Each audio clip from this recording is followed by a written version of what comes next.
On this episode of the Star Wars Time Show, Matt and Nick will discuss and rank some of the more memorable lightsaber duels from Star Wars film and TV. What duels will make S tier? Which ones will Nick force into D tier? Stay tuned to find out how the dudes will tier each and every memorable laser sword duel. Of course, we'll end with the show with the question of the week responses and the latest round of Star Wars fan artist features. I don't get paid enough to do this. Punch it, Chewie.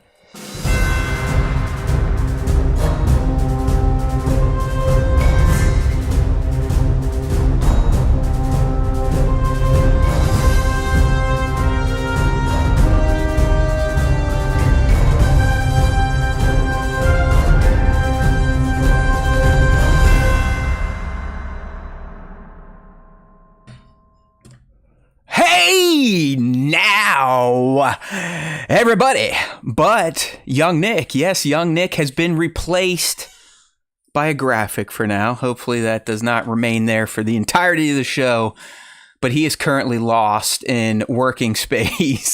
So if you all remember, I think last week or 2 weeks ago, we talked about young Nick getting a new job and that we didn't really know how it would impact the show start. Well, here we are. It's impacting the show start. Earlier in the day, it was like, hey, just let's go. I'll be there. And then literally like a half hour ago, he's like, I just start. I don't know when I'm going to show up. So hopefully young Nick gets here at some point today, because otherwise this special topic we have planned is going to be kind of stupid with just me talking about it. But we all know I am the big gas bag on the show. So if required, I will be expelling more hot air than I probably wanted to do today.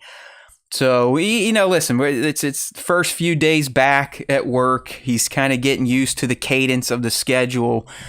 Will this always be like this? I don't know, but I would at least ask all of you to bear with us, at least the live streamers. This might not affect the podcasters as much. Just bear with us for the next few weeks as young Nick figures out his new work schedule. But I'm kind of having a feeling that we may have to potentially bump the show start maybe a half hour, so 5:30 East. I made that proposal to Nick, and he's like, "Yo, if we bump the show, however far we move it down, we're cutting it." So Nick, now that he's back at work, is definitely back in the mindset of fuck Star Wars Time Show. I got better shit to do. So hopefully he comes in here at some point in time. Otherwise, you got me today, okay? You got me. I know that's probably upsetting some of you, but tough shit. Get over it. Here we are. It is the Matt Time Show. The show we always know it is. Hey there, look at the chat. They are coming, even though young Nick is boycotting here. We got Bat in there, Mike Kramer, League, Divided. Can't stay, but popping in. We appreciate it either way. Good to see you, Divided. We've got a bot in here, Stream Elements. And so like I said, you're in an echo chamber today. Yeah, that's what it's going to be. It's just going to be Matt. Autobot butt plugs. Top 25 saber duel. Off Rey versus Kylo Ren from Tross, hands down. Better than the original 6 Boomer movies. Oh, look at that. I wonder if Autobot butt plug is Gen Z, maybe Gen Alpha. Probably not Millennial.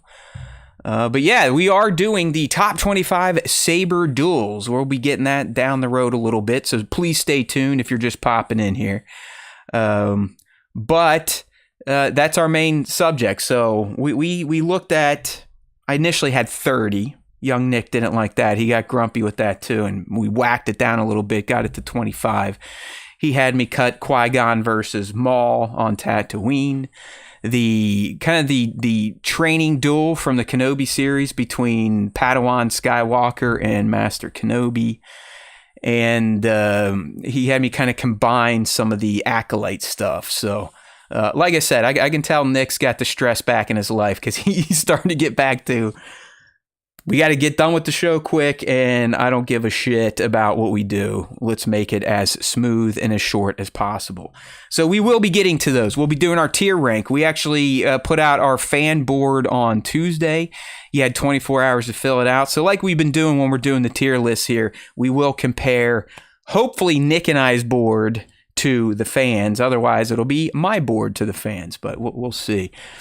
Yeah, Kramer, you never know. I mean, I kind of thought about that too. I could potentially maybe start looping in a rotating warm-up host, someone to kind of sit with me for the first 30 minutes or so before young Nick gets here.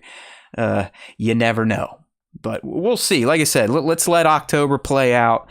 But I have a feeling we may be delaying the show by a half hour and potentially shortening the show from its 2.5 plus to maybe 2 hours or less. You never know.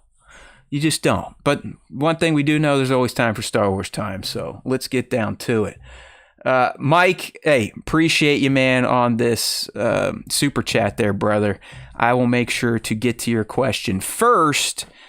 Once we get to that segment, I'm going to kind of do some of the pop culture talk, hopefully to keep vamping here and delaying time to see if Nick can pop in for the questions. Because, I do think to ask us anything is better with both of us. But I will get to them. Mike, you'll be first on the board with that amazing super chat. So appreciate you, brother. Your quick question there, what would you think of Timothy Olyphant as Han Solo? Ain't going to work. He's already Cobb Vanth, so that crossover definitely would not work. We just need to recast this thing completely. I think we just put out a clip about it, or we are going to be putting out a clip from a few shows back where Nick was kind of talking about we need to get away from the Skywalker saga because all of our OT characters and their respective actors are getting very geriatric and dead. Butt plugs. I'm not gonna argue that on Acolyte has a better plot than Anakin's tragedy story. Like you're new here, but you should go back and listen to some of my rants on the prequels and how Anakin's fall to the dark side isn't quite handled as well as I thought they could be. You know what I mean? Yeah, happy with the Steelers so far. Hey, here we go. I can take this question. This is coming from my man Bat2797. Not really, and I say that because of the last game against Indy. That to me just reminded me that what we've seen so far when it went 3-0 is just a flash in the pan. This is a Mike Tomlin mediocrely coached team. They will shoot for average, at best mediocre, and by the end of the season, everyone will be talking about how awesome Mike Tomlin is because he took another team that had the number one defense and ended with a winning record or a 500 record, because that's apparently important now in Pittsburgh instead of winning Super Bowls like they used to do. Oh, that's right, Kramer. We got the Cowboys Steelers Sunday night. Okay. So, little pop culture talk, then we'll get into some questions. Hopefully Nick's here by then, but if not, I've got you covered. You guys want to learn about me? It's going to be an Ask Me Anything. We're going AMA instead of AUA. But first off, a little pop culture talk. You know me, I like to go check out some movies. We had 2 movies drop within the past week since we last did the SWTS here. Don't forget, we're at least for now, 5 p. Eastern, as close as we can get. YouTube.com/Star Wars Time Show. Woohoo! But yeah, so caught 2 movies last week. First one being The Wild Robot. Took my little buddy with me. We try to do our Thursday movie dates every week. I love it. Hopefully she keeps that up even as a teen and in the 20s and beyond.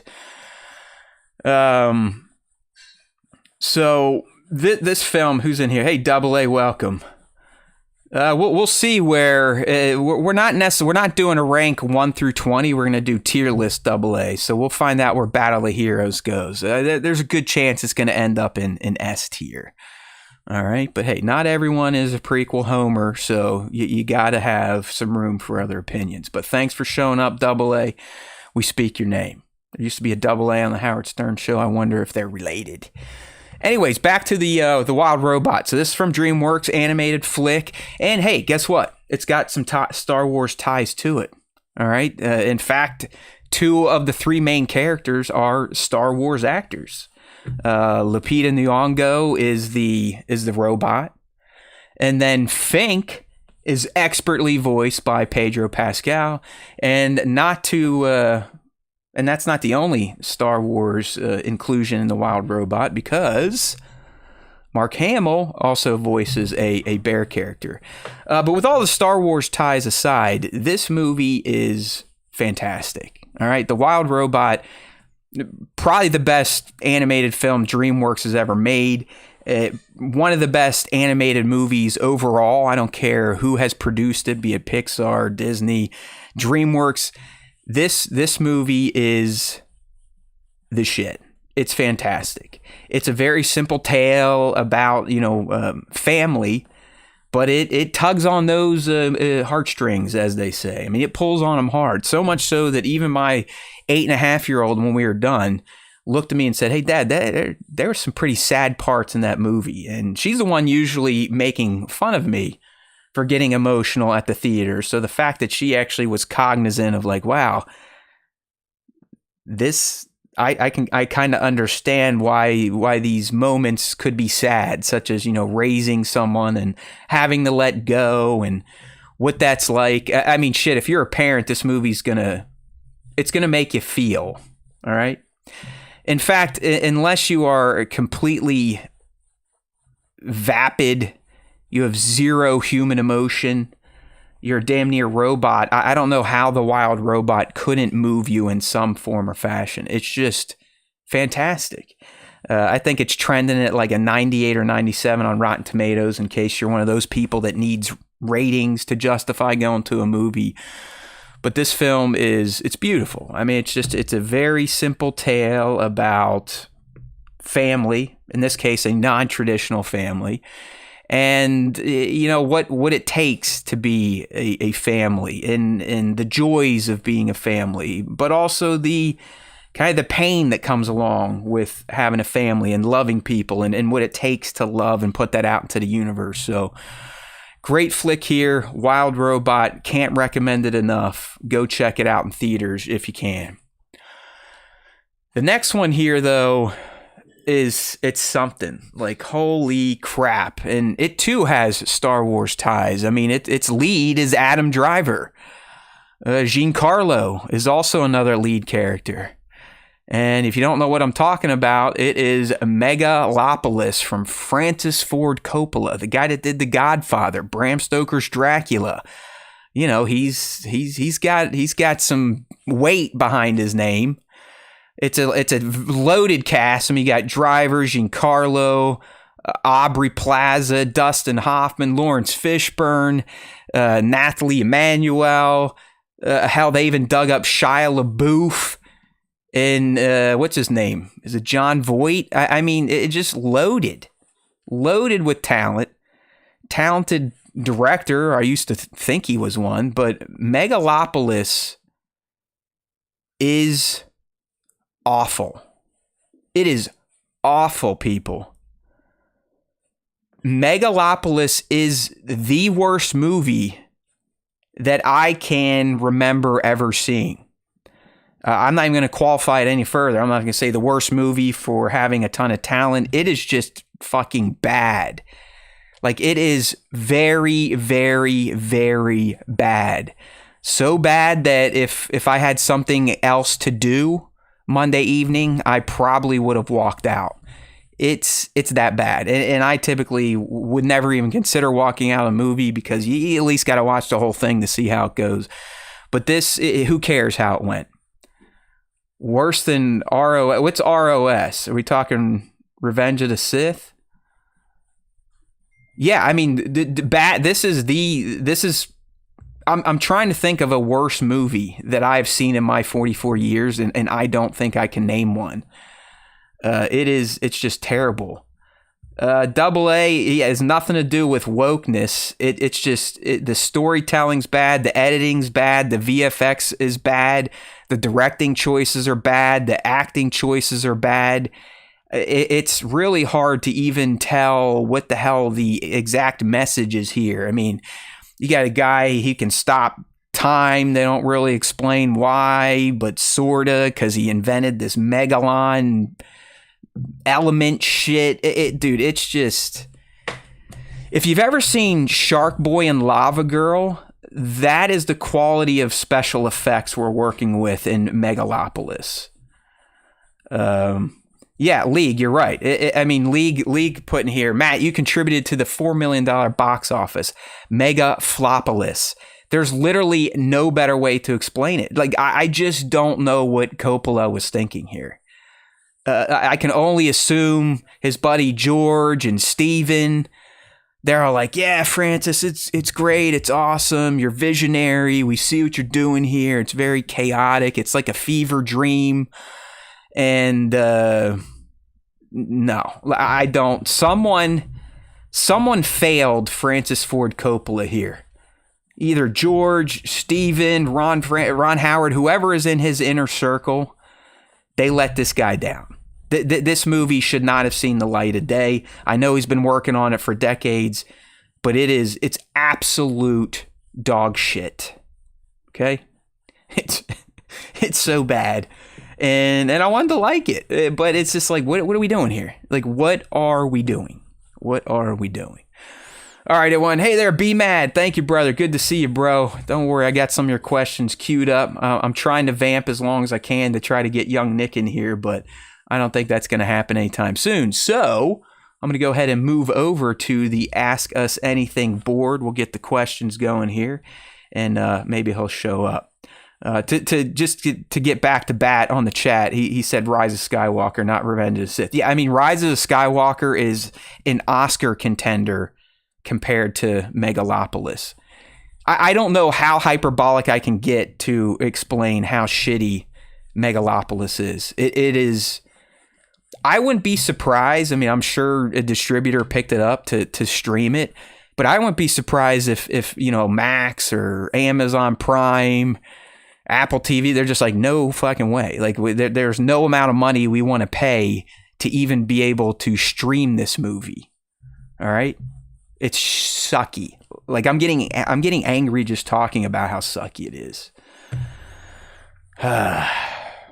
Yeah, you're right, Double A. I can't step on its throat any more than I already have. So I'll let it go. No more beating it up. All right, let's go ahead and get into some of the Ask Us Anything. So we do this every week. We put out the prompt. It's just, hey, ask us whatever you feel like it. We usually do one on Monday, and then on show days on Wednesdays. We put it on Instagram, StarWarsTime.show. We got it in our Discord, open link down there in the description of this stream. We'll put it on our YouTube community. So you just got to be actively engaged with the SWTS, liking content, turning on notifications, sharing our shit so the algorithms know that you're down with the Star Wars Time show. You dig? All right. So if you see it, ask us a question. More than likely, we are going to respond. So let's go ahead and get our questions shared up here. Get rid of you. Oh, great. See, I had a feeling this would be a little goofy because Nick is not here. There we go. All right, let's get the questions displayed, and we are off to the races here. We got a lot of questions this week, so this is good.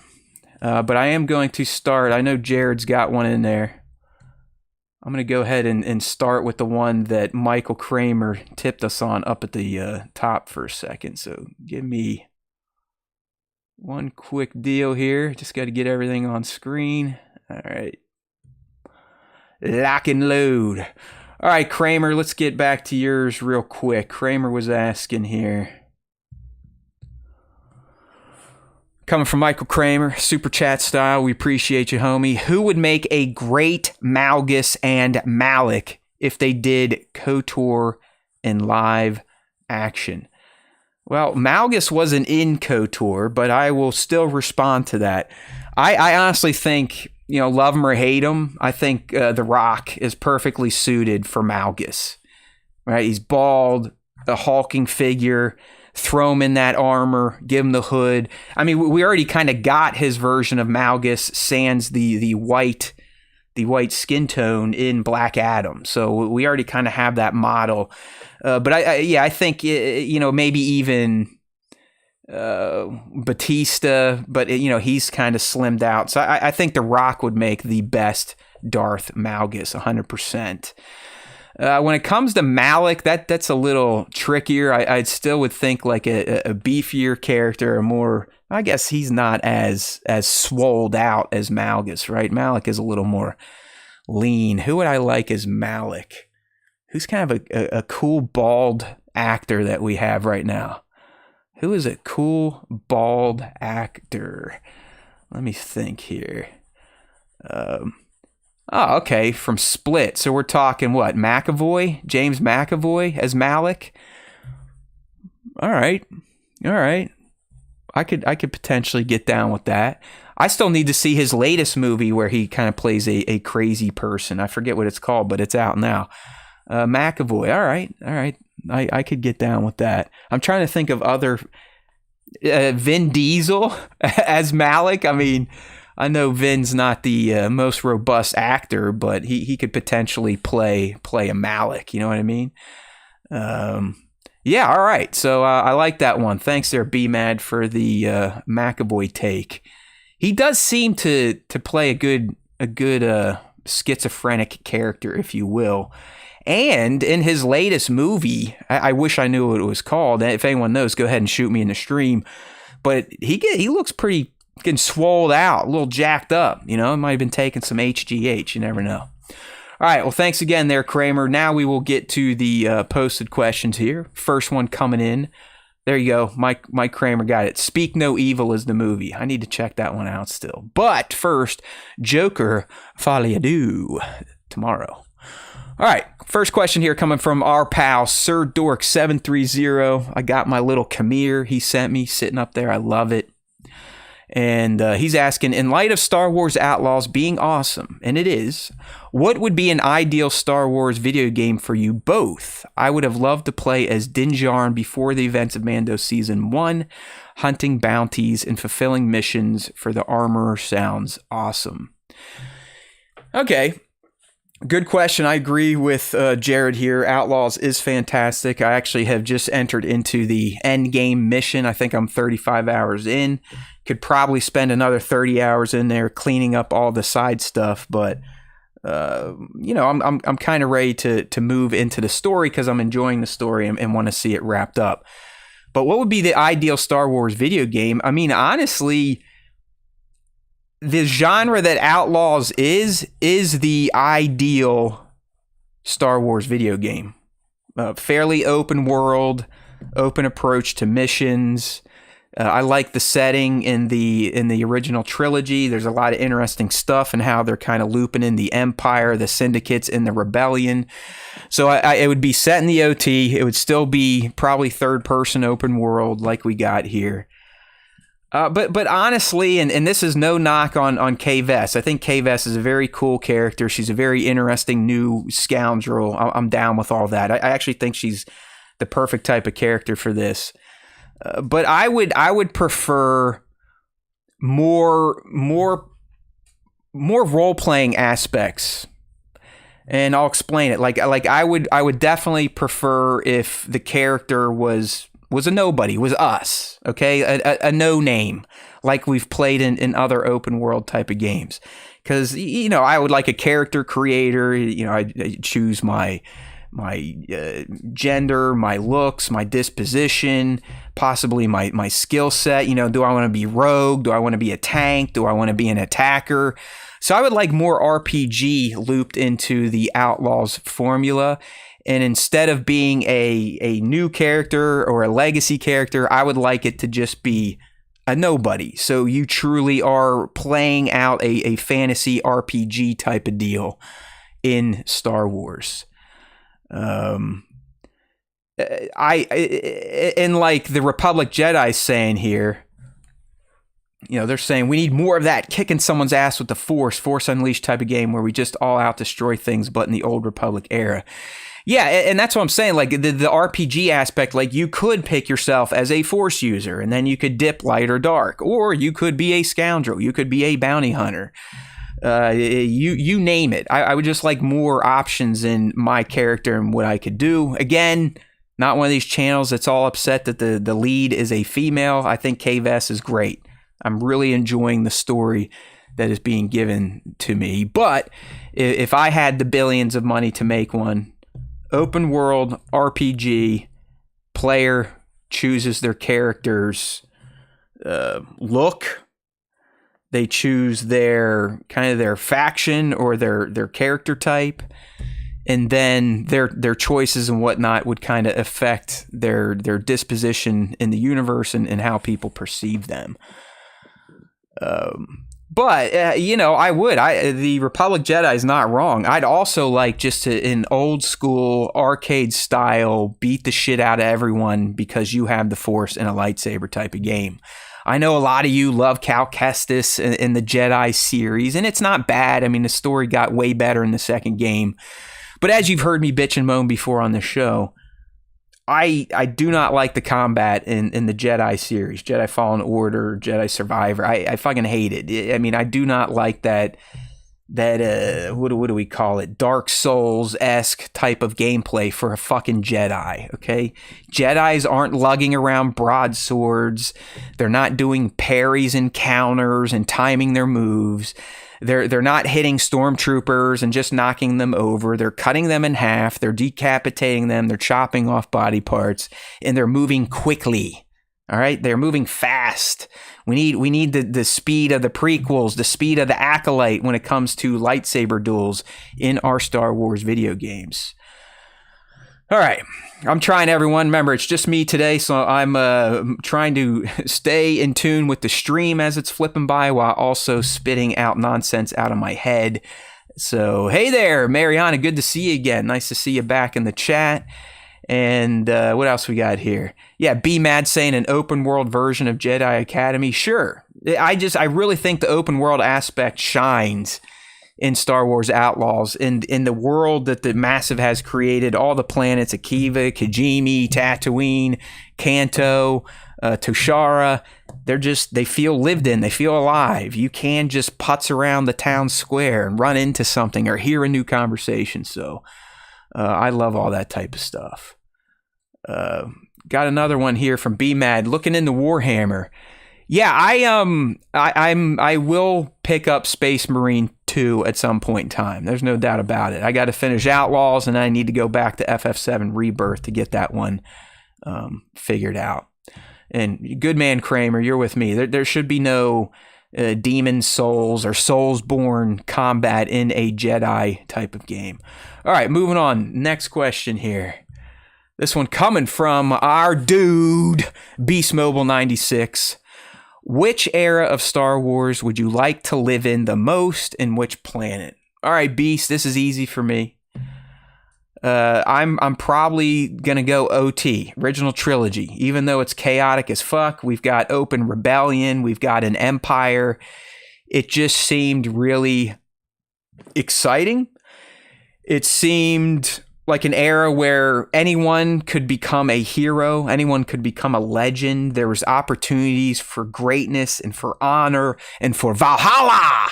You know what I mean? Like I really like the setting and the opportunities to either be an evil piece of crap or to be an underdog and become a hero. So that's the era. The planet, I don't know. I mean, I know it gets a bad rap from TLJ, but Canto Bight seems pretty live. I mean, it's the Vegas of the galaxy. I could get down with that. But, really, and we shit on it all the time because it's so overused in Star Wars TV, but after spending so many hours on Tatooine in Star Wars Outlaws, I have come to accept its inherent beauty as a wasteland. I just dig it. It's got so much Star Wars nostalgia baked in that I think hanging out Tatooine, maybe moving into the Lars homestead, that's probably where I'd shack up. All right, thank you, Beast. Next question here. All right, this coming from League. If this question was answered previously, please ignore. What was your most memorable movie moment? Could be in the theater or just a film you watched for the first time and made an impact. Well, this is a tough one, League. I mean, clearly it's just Star Wars. I mean, seeing the ship come through as a child of the 80s. The music, the AT-ATs. I mean, they all stand out, but I had mushy brain back then because I was either 0, 1, 2, or 3. So I can't really explain, like, damn. I mean, I do remember the reveal to Luke. I remember the first time I saw the theater or the throne room duel in Return of the Jedi and how that impacted me.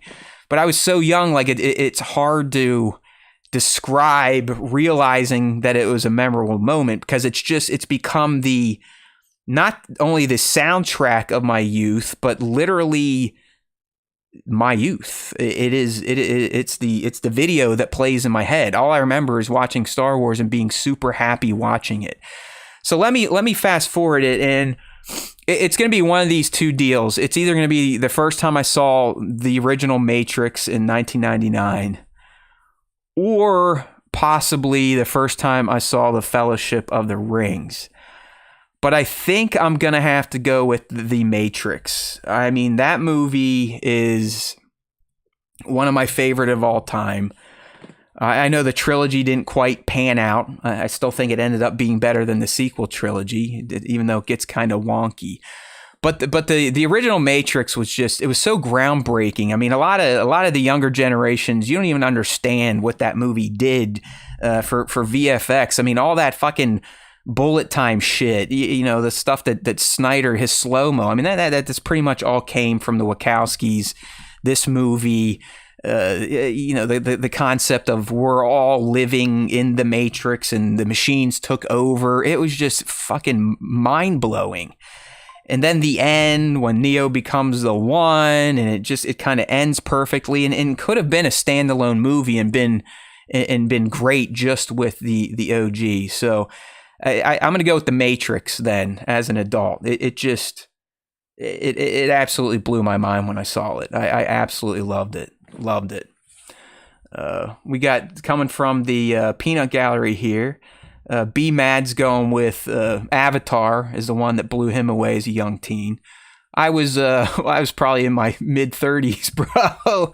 But yeah, I mean that you gotta think. I mean, Avatar, that is a good one because I think that was 2009. So, and it was right when 3D was supposed to be the thing. You know, 3D, is it active 3D, passive 3D? You got the glasses with the shutters on it, curved screen 3D. LCD 3D, and I got caught up in all that shit. And man, the 3D of Avatar did look great, but for me, back when you were probably not even born, 1999, it was The Matrix for sure. Who else we got in here? Michael Kramer, he's saying Dune Part 2. My kid really wants to watch that again, and yes, she's only 8.5, but I raise him right. What do we got in here? Mando Pirate saying Return of the King. Michael Kramer, add The Matrix to your to-do list today. Stat. Mariana Arnold, Donnie Darko. All right. All around it.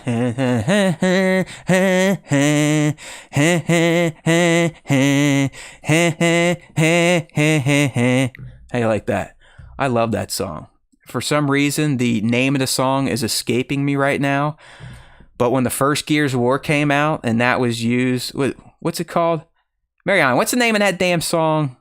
All around me are the blah, blah, blah, blah. Mad World. There we go. Thank you. Yeah, anyways, super tangent here. Good thing Nick is not online. But that Mad World song will always have meaning to me. Not from Donnie Darko, but because of Gears of War and just the state of mind I was in when it came out. I was in a really dark-ass place, and if you listen to the lyrics of Mad World, they're good for accentuating how a depressed person may feel. So love that call there. Man, Mad World. That's right, Kramer. Gal is the whoop. Gears of War is a fantastic gaming franchise. All right, moving along with these questions here. There we go. We got Rory Schmidt coming in with Saving Private Ryan. You know what? That's a good call, Schmidt. I remember that one too. That would have been 1998. Senior summer, I believe. Checking that out and really experiencing for the first time, almost in a first-person view, what it was like for those brave motherfuckers coming off those landing craft at the beach of Normandy. Jesus Christ. And now we're trying to install far-right ideals all across the world again. The greatest generation is looking at us and wanting to take a collective shit on our faces. All right, nice one there, Saving Private Ryan. You got it, buddy. You got it. All right, next question here. Good one there, League. You even got the live stream chat going. All right, here we go. Michael Kramer, 98. Do you think the Old Republic could work in live action? Yeah, I mean, 100%. I think it's ripe for live action, but I also think one of the problems with Old Republic in live action would be cost. Because if you think about Old Republic, there is a lot of motherfuckers out there. I mean, you had full factions you had like Sith armies, you had the Jedi, you had the Mandalorians. I mean, it was nuts. So the set pieces for the Old Republic would be gigantic. Like absolutely gigantic. So while I would love Old Republic live action, and I know Leslie said she'd love to do it, even though most of you think she should never touch Star Wars again. Well, hell, even the Game of Thrones guys were doing an Old Republic series before that got whacked. So there's definitely been some discussions about live action Old Republic over at Disney and Lucasfilm, but for whatever reason, they never go any further than talking. I think the era is perfect for live action. You would just have to wonder about cost because it's we're not a broken republic. We're not an empire. Everything is at its most grand back in the Old Republic. Okay, next question here. I'm still alive, still doing it. About 40 minutes in and no young Nick. That is not a good sign. It looks like I'm going to be doing some of the lightsaber tier ranking all on my own. All right, here's a fun one from Abigail Sky. Candy corn, yay or nay? I'm going to go mostly yay. I think there are brands of candy corn that are superior to others. And in fact, I don't know if these count as candy corn, and hopefully someone else knows what I'm talking about, because otherwise I'm going to sound a little nuts. But has anyone had the little pumpkins that are, they're kind of the same consistency of a candy corn, but they have like almost an orange taste to them? I know pumpkins don't taste like oranges, but some genius out there during, Halloween, Thanksgiving, they released these pumpkin looking candy corn that has a hint of orange, and they're fucking great. And I'm starting to wonder if this was just like an old man thing. Like, do we still get these out there? Be Mad, it sounds like you might have had the orange pumpkins before, the orange tasting pumpkins. Is it still a thing? Anybody? If it is, shoot me a link, because I haven't been able to find the orange tasting pumpkins probably since I was a little kid. All right, Mariana's saying they're there in Cali. Hook me up with a brand. Like, shoot me a store link. I got to get my hands on some of these things. So there you go, Abby. I'm down with candy corn. I know to some people it's like disgusting. Disgusting candy to me, I would probably equate that to like the Peeps at Easter, marshmallow peanuts. I don't like any of that marshmallowy type of crap. Okay, Baron's Black Series. Which Star Wars characters do you think would have been at a P. Diddy party? What type of P. Diddy party? The white party or one of the freak-offs? Come on, Spencer. You got to be a little more clear. On that. But I know you're just having some fun here. So which Star Wars characters do I think would be at a P. Diddy party?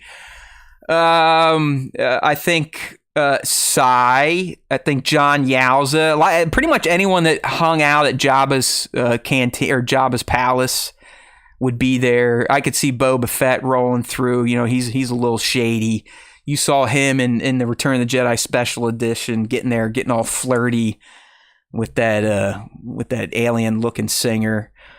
So yeah, pretty much any character you've seen hang out at Jabba's palace, they would be at a P. Diddy party. Oh, Bat, that's a fantastic one. Yeah, I mean Lando, Jesus.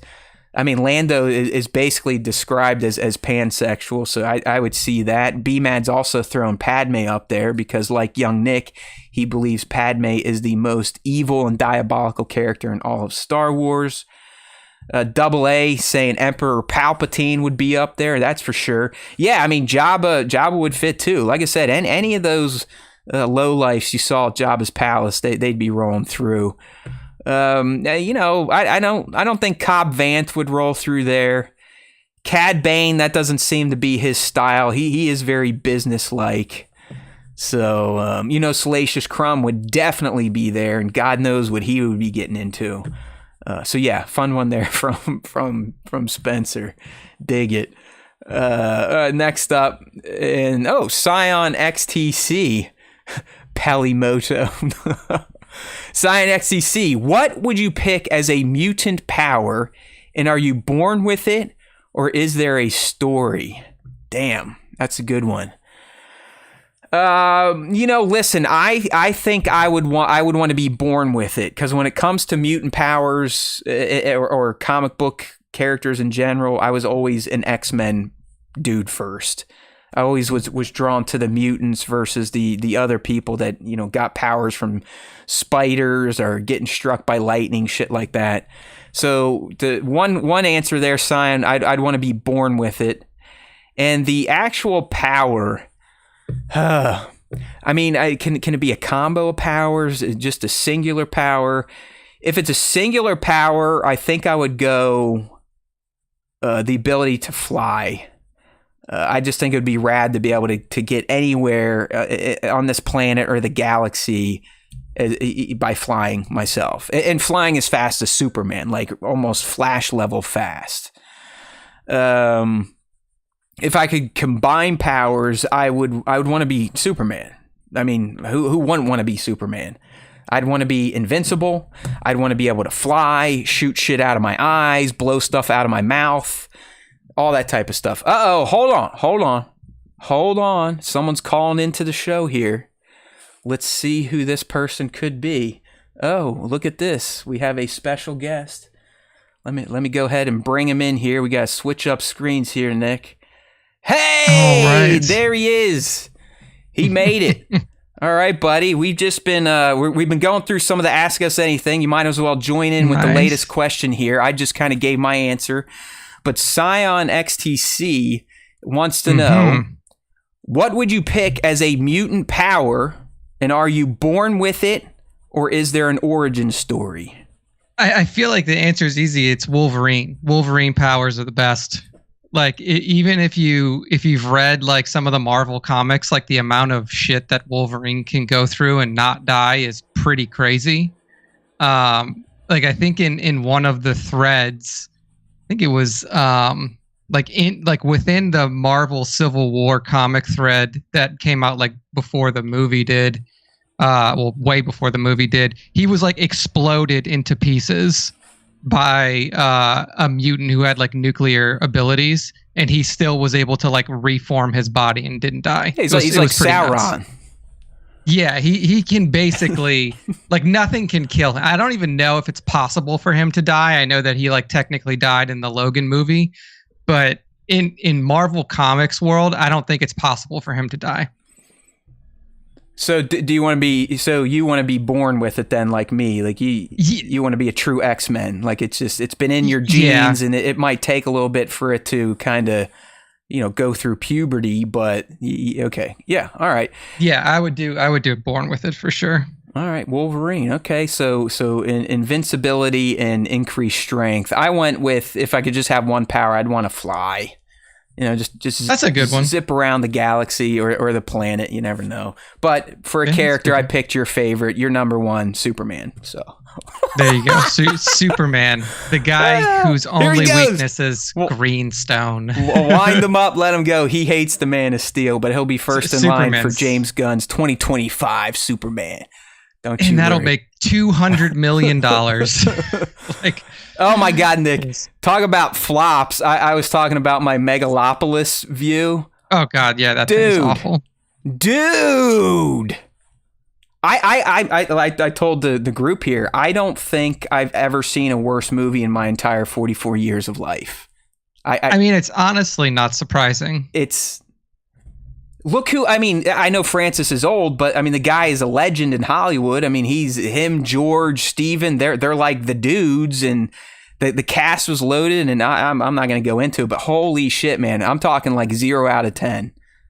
Yeah, I think that like for some reason he thought that he was going to be like edgy with this movie, but I mean, if you really look at like all of like the most recent shit he's directed, none of it's been good.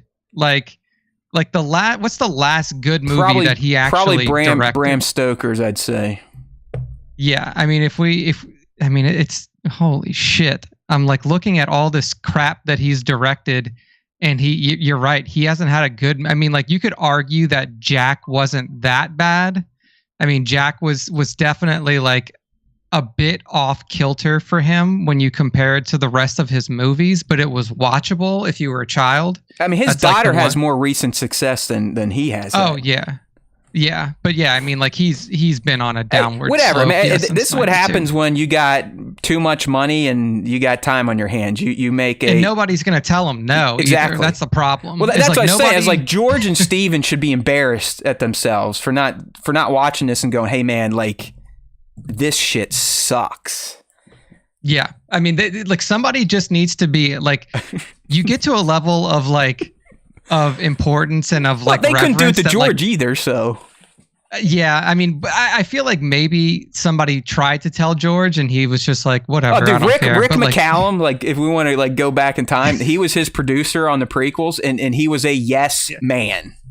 Yeah, so like like that kind of stuff, when you get surrounded by that, it just ruins everything that you do because you don't have any sort of separation from your work. But yeah, I think that this will probably be his last movie, Dude, just because he is old, and I mean, unless he fully funds his next one. But I read somewhere that he literally like mortgaged his wine business to be able to make this because nobody was wanted to give him money. See you later, wine business, because I believe he spent over 120 and it barely made $4 in its opening weekend. So, but hey, there you go. Yeah, holy shit, man! Did you get one of the 5 theaters across this nation that actually had somebody in there reading those questions? And thank God, because I probably would have got up and punched him in the face and then walked out because. It's just, I mean, it is what it is. It's an experiment in making talented people look stupid. Okay? He should have just asked George Lucas how that works. Yeah, well, he might have. He might have. George might have been on set directing some of these motherfuckers because some of the acting choices they made and he kept, I'm just like, wow. All right, fuck Megalopolis. Don't go see it, Nick. Go see The Wild Robot. That is a winner. All right. Okay. There we go. Moving on. We got a few more questions while Nick is here. Blanche's birthday is today, the 30th. Shout out. Hey there, Blanche, Happy Mrs. Spa birthday. Spencer. We speak your name. We always appreciate your husband and your son contributing to the show with random questions. Spencer had another great one this week, Nick, you missed. He asked, what Star Wars character would have been at a P. Diddy party?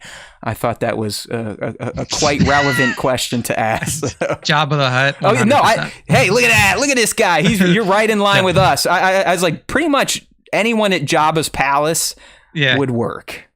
Yep. A real quick one, because Kramer's happy you're here, Nick. Just to, it is a question, but he's asking you: do you think the Saints will land Devontae Adams?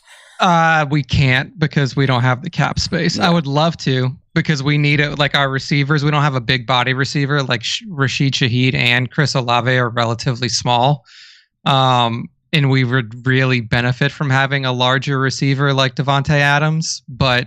We only have $2 million in cap space, and his contract value is 13, so we just can't afford him. So he'll likely end up with the Jets. I think the Steelers would have room for him. I don't know what they're going to do. And like we were talking, a badass me if I'm happy. But no, I mean, whenever you lose a game like that you did to the Colts, you expose yourself. I mean, the Steelers are the Steelers. They're the Mike Tomlin Steelers.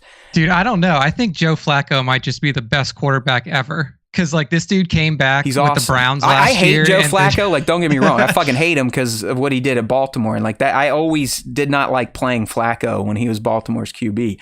But the past 2 years, the guy, it's hard not to appreciate what he's doing. I mean, he literally came off the couch, got Cleveland into the playoffs.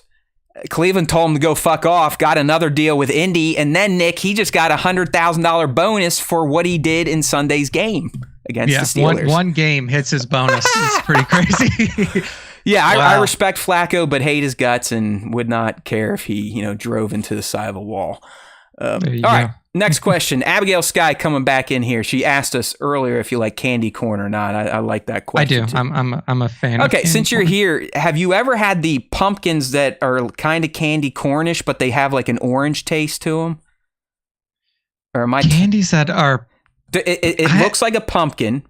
It's the consistency of a candy corn, but it's got like an orange flavor to it.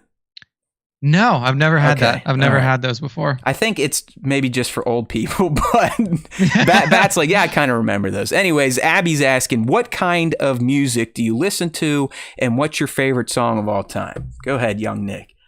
I need a voice break really, anyways. Yeah, this really like moves for me a lot. My typical genre of music is is like hard rock metal type of stuff, but recently my favorite band has been Sleep Token. I don't know if people know who they are. They like got relatively big in like the rock and metal scene over the last year or so.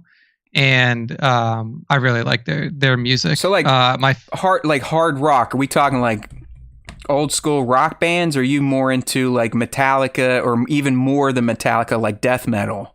Oh no, yeah. I like when I was younger, like all of my musical choices were like metalcore, like death metal bands. So Slipknot and stuff like that, like what Kramer Slipknot was actually like, I like Slipknot, but I would like when I was in high school, I was like, Slipknot's a little light for me. Oh, geez. so I listen to heavier shit than Slipknot. Would you know of a guy called Richard Christie? He's like one of the greatest death metal drummers of all time. He's been in a lot of like the random death metal bands that most people won't know about unless you love death metal. I don't know the name right off the top of my head, but I can look in Iced Earth. He played for that band, so I know that. Okay, holy shit, look at this. Yeah. How is young Nick, the most docile motherfucker on the planet, a death metal guy? I love it, dude. But I think that like that's the kind of stuff like Deicide and stuff like that is the stuff that I really didn't get into. That was like really like it was just, it gets unintelligible. Isn't there a band that uses a dog as its lead singer in death metal? Oh, I don't know. I know that there's bands like Beartooth and stuff like that, or like I fought a bear once and stuff that have like really like weird vocals and stuff, but I don't know about one that used a dog. I'm sure somebody did though. I'm learning something, people. That's why we do Ask Us Anything. Yeah. That is amazing. All right, so what's your favorite death metal song of all time? No one probably knows what it is, but I'm going to listen to it. So if I had to say my favorite band of all time is Parkway Drive. They are an Australian metal band. And they've been my favorite band since like 2004. It's like since I was a kid. I've seen them 3 times live, and they put on an amazing show. And maybe one of my favorite songs is by them, and it's called Kronos. And it's just like this incredibly like melodic metal song that's like 5.5 minutes long. It's fantastic. Would you have ever listened to Fear Factory? Or is that? Yeah, I've listened to Fear Factory before. Yeah. One of Charlie's favorite songs from them is T-1000. I don't know if you know that. So, the machines are now alive. Yeah. Do you have it in your life? I really like the Fear Factory drummer is really good. Oh yeah. I don't know if it's the same one, if they've had the same drummer the whole time, but one of I'd have to check their lineup. Oh no, yeah, like, he definitely like does the double bass pedal shit. I mean, he's like, I mean, yeah, yeah. I mean, listen, I love all types of music, but country. Country is the one genre that I just have trouble listening to. I've got some issues with it. I kind of attribute it to, I hate to say this, but the more uneducated crowd that lives in America, I think it's very simplistic type of music. Most of all of it sounds the same, and it seems if you can't make it in any other genre, you got a home in country. So while it's hard for me to say I respect country, I understand why it's popular in the United States. But outside of that, I fucking hate it. I like them all. I even like Nick's death metal. It's not my number one, but I definitely like that type of music to motivate me. I am someone that gets highly motivated by music emotionally. So I like sad music is probably my favorite because it makes me feel sad, something I'm not usually able to let myself feel. And then I like the uppity, rock, hard rock, techno rock, death metal stuff for, working out or wanting to run through a wall type of feeling. Yeah. But my favorite type of music, honestly, is probably, I'd say alternative. I am I grew up, I was born in 80, but I was a, middle schooler, high schooler in the 90s. And I do consider the 90s to be the last great decade of bands and music made by bands. They just don't really have bands anymore. I was thinking about this the other day. If you really look at the progression of music, like rock music was the popular music up until the 90s. And then it's split between rock and hip hop. Mm-hmm. And then in the late 90s is when pop rock started coming in. And then once pop rock came in, rock died, and then pop took over. Yeah, and then since then, that's been sad. I mean, there has not been another Pearl Jam, Nirvana, Foo Fighters. I mean, that's gone. Yeah. I don't know. I don't think we're ever going to get that type of shit again, which is disappointing. So yeah, I would say alternatives probably my go-to. Then classic rock. I mean, I grew up right. My parents had me listening to Beatles, Floyd, Zeppelin. So I'm into all that type of shit. Favorite song of all time? Jesus. It's between a Dave Matthews song, Say Goodbye, just because I've got some emotional memories to that in high school, or Shine On You Crazy Diamond Part 1 and 2 from Pink Floyd. There's nothing better than when you're feeling a little down to throw that shit on to kind of heighten that feeling down. But it's like a purge of bad feelings listening to Shine On. All right. Good one there, Abigail. Hey, Blore on Mandalore. He's another creator kind of in the Beyond the Dune Sea wing of Instagram. They're asking, oh, by the way, they're all headed to ICCC this week down in Nashville. They asked if we were going, and I let them know. I was like, no, you guys forget we're not popular enough to get badges and shit. And yeah, it's like and Nick and I were both on kind of rocky situations with money. So no, we're not doing any contours. But good luck down there. We'll definitely be looking for their coverage. I'm sure they'll be doing lives and shit. But anyways, Blore's asking if you could kill any character in Star Wars character. So I don't know if that's a typo, but the way we do it here at the Star Wars Time Show, we read as written and we'll answer as written. So I'm thinking, Nick, Blore is asking if you could kill any character in Star Wars character. So if you were a Star Wars character, who would you kill? Right. So name the character and then which character are you killing?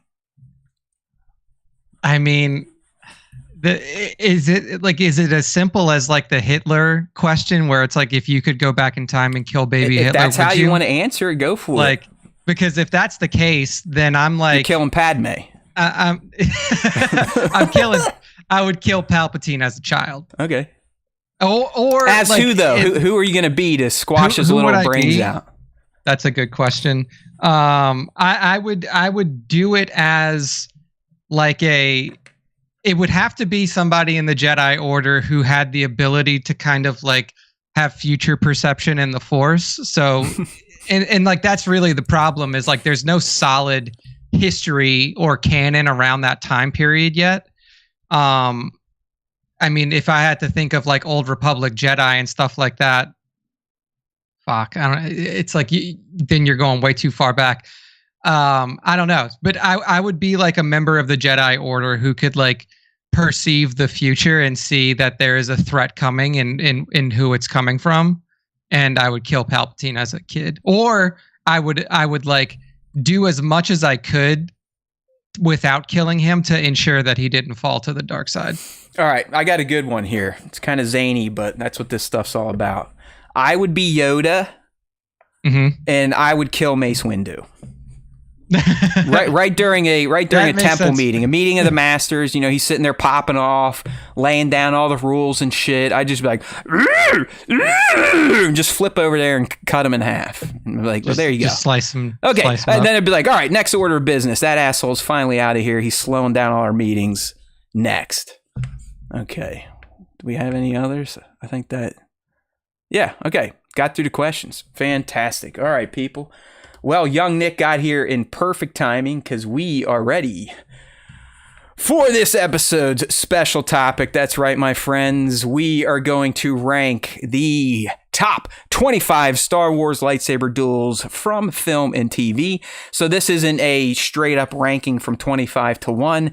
We're doing the old tier list. It seems to be what the young generations like, although we had a double A come in here say if the Battle of Heroes is not number 1, then the whole list is a sham. So we will, as we always do, we'll kind of ask Nick at the end, hey, overall, what's your favorite 1 or 2 duels? But we're going to do it the tier list. It's fun. We kind of rotate.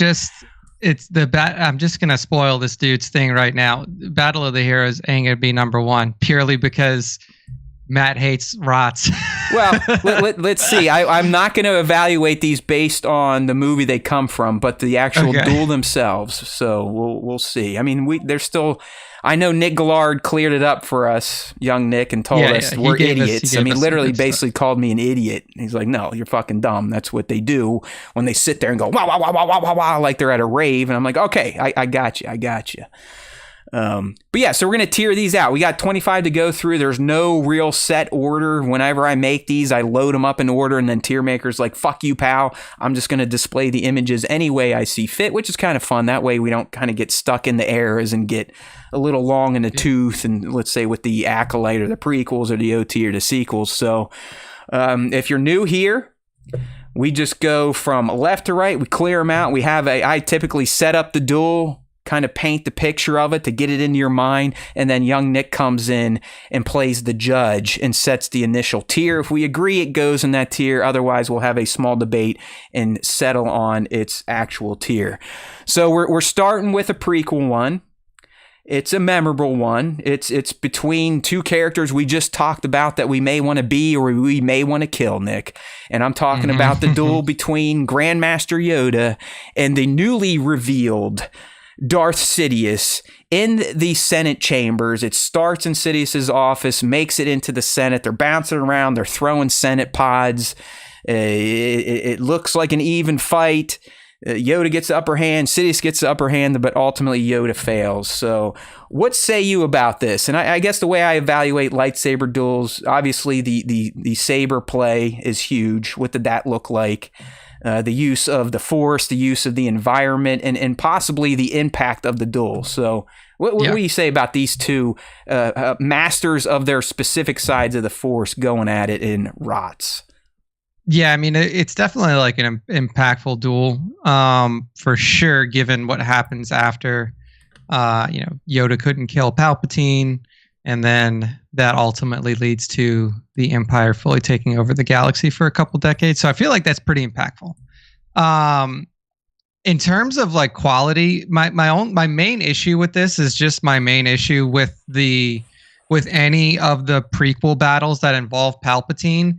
It's that they refused to use a double for him. Like they sacrificed the quality of the duel to show his face, which to me is like kind of shitty because they could have made this duel better along with other ones that we will talk about if they just used a body double. I mean, it's definitely not S tier. S tier is like that. This battle is far below S tier. I would say it's like low A, high B at best. Just because it is cool. Like there's some cool moments in it, but then it's just kind of devolves into like not a lightsaber fight anymore. Like where are we cutting this off? Like after Yoda loses his lightsaber, is it over? That is a good point. I mean, I guess we do have to evaluate these in full. So how it starts and then ultimately how it concludes, whether they're still smacking laser swords or not. So yeah, I would go all the way to Yoda falling and failing. Yeah. So Then what I would say is like it's a fun battle because once he's like realistically the best part of this battle is after he starts throwing the fucking things at him. That's the funniest part of this whole battle. Yeah. So I would say that I would still stay there like low. I would say high B is my opinion on it is like a high B. Yeah, I mean I think it's I'm kind of with you where it could go in between A and B. I mean obviously the impact of this fight is huge, so maybe that bumps it a little higher. Visually, it kind of starts like a Western duel. You know, they're throwing lightning at each other and all that fun shit. They both throw each other across the room, and like you said, it gets kind of chaotic in the Senate chamber when they start tossing the pods. I think for visually and overall impact on the not only the prequel trilogy but then into the original trilogy, I might go ahead and grant this one an A tier. Sure, an A tier. All right. So next one, we're going to dip into the best era, the OT era, and we've got the duel between Luke and Vader on Bespin. I mean, we've talked about this one a few times in some of our most recent rank-offs, either in top moments, this, that, or the other thing. But this is, it's the first time Luke really has to duel with a lightsaber. He goes in unprepared. Visually, it looks great. They're in that, they're on Bespin. They're in the carbon freezing chamber. You got that great lighting. There's some fantastic silhouettes. I mean, there's just amazing imagery from this duel. Vader toys with him. He's impressed by Luke, but ultimately, as Nick has said, it just devolves into Vader treating him like a bitch. Ragdolling his ass, throwing stuff at him, not even using his lightsaber until the point where he taunts him about being his dad and cuts off his hand. So a lot of major shit happens here. A lot of firsts going on here for Luke and Darth. And it's one of the more memorable duels throughout the three trilogies. Yeah, I would say that in terms of like the quality of the duel, it's probably B tier just because like it is very one-sided. Right. Like Luke just doesn't know what he's doing and he's just being toyed with the whole time. So I would say it's B, and it just comes down to like it's an unfair fight. It wasn't even close, and if Vader would have like given his all in that fight, he probably just could have cut through him pretty easily. I mean that's an interesting point to be made. I mean, from a pure duel perspective, I guess it is fairly weak. From a storytelling perspective, though, Nick, I think it's one of the better duels that actually kind of expands upon the lore of Star Wars while the duel is happening. I mean, it's almost like an exposition moment where some of these duels are purely just whacking each other with a laser sword. So it does potentially stand out for the narrative adds that it provided to that era. But yeah, like just from a pure visual standpoint, can we put it in A? I don't think so. I think that there are far better duels than this one. I'm with you then. So we'll do the Bespin duel at B, even though it's hard for nostalgia's sake and the narrative juice you get from that duel.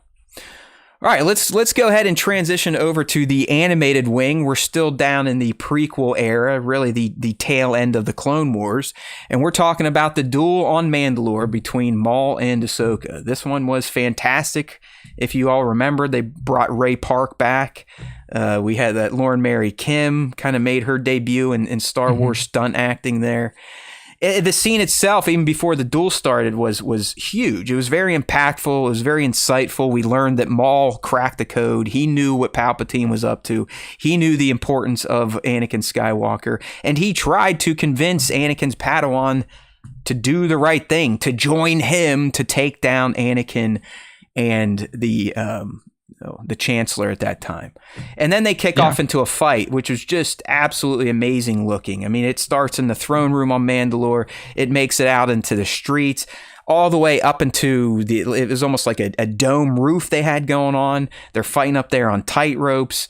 And she ultimately overpowers Maul through her cunning, captures him, and locks him up for the Republic. So it's got the visuals, big story moments, and really some frenetic lightsaber play. Very acrobatic.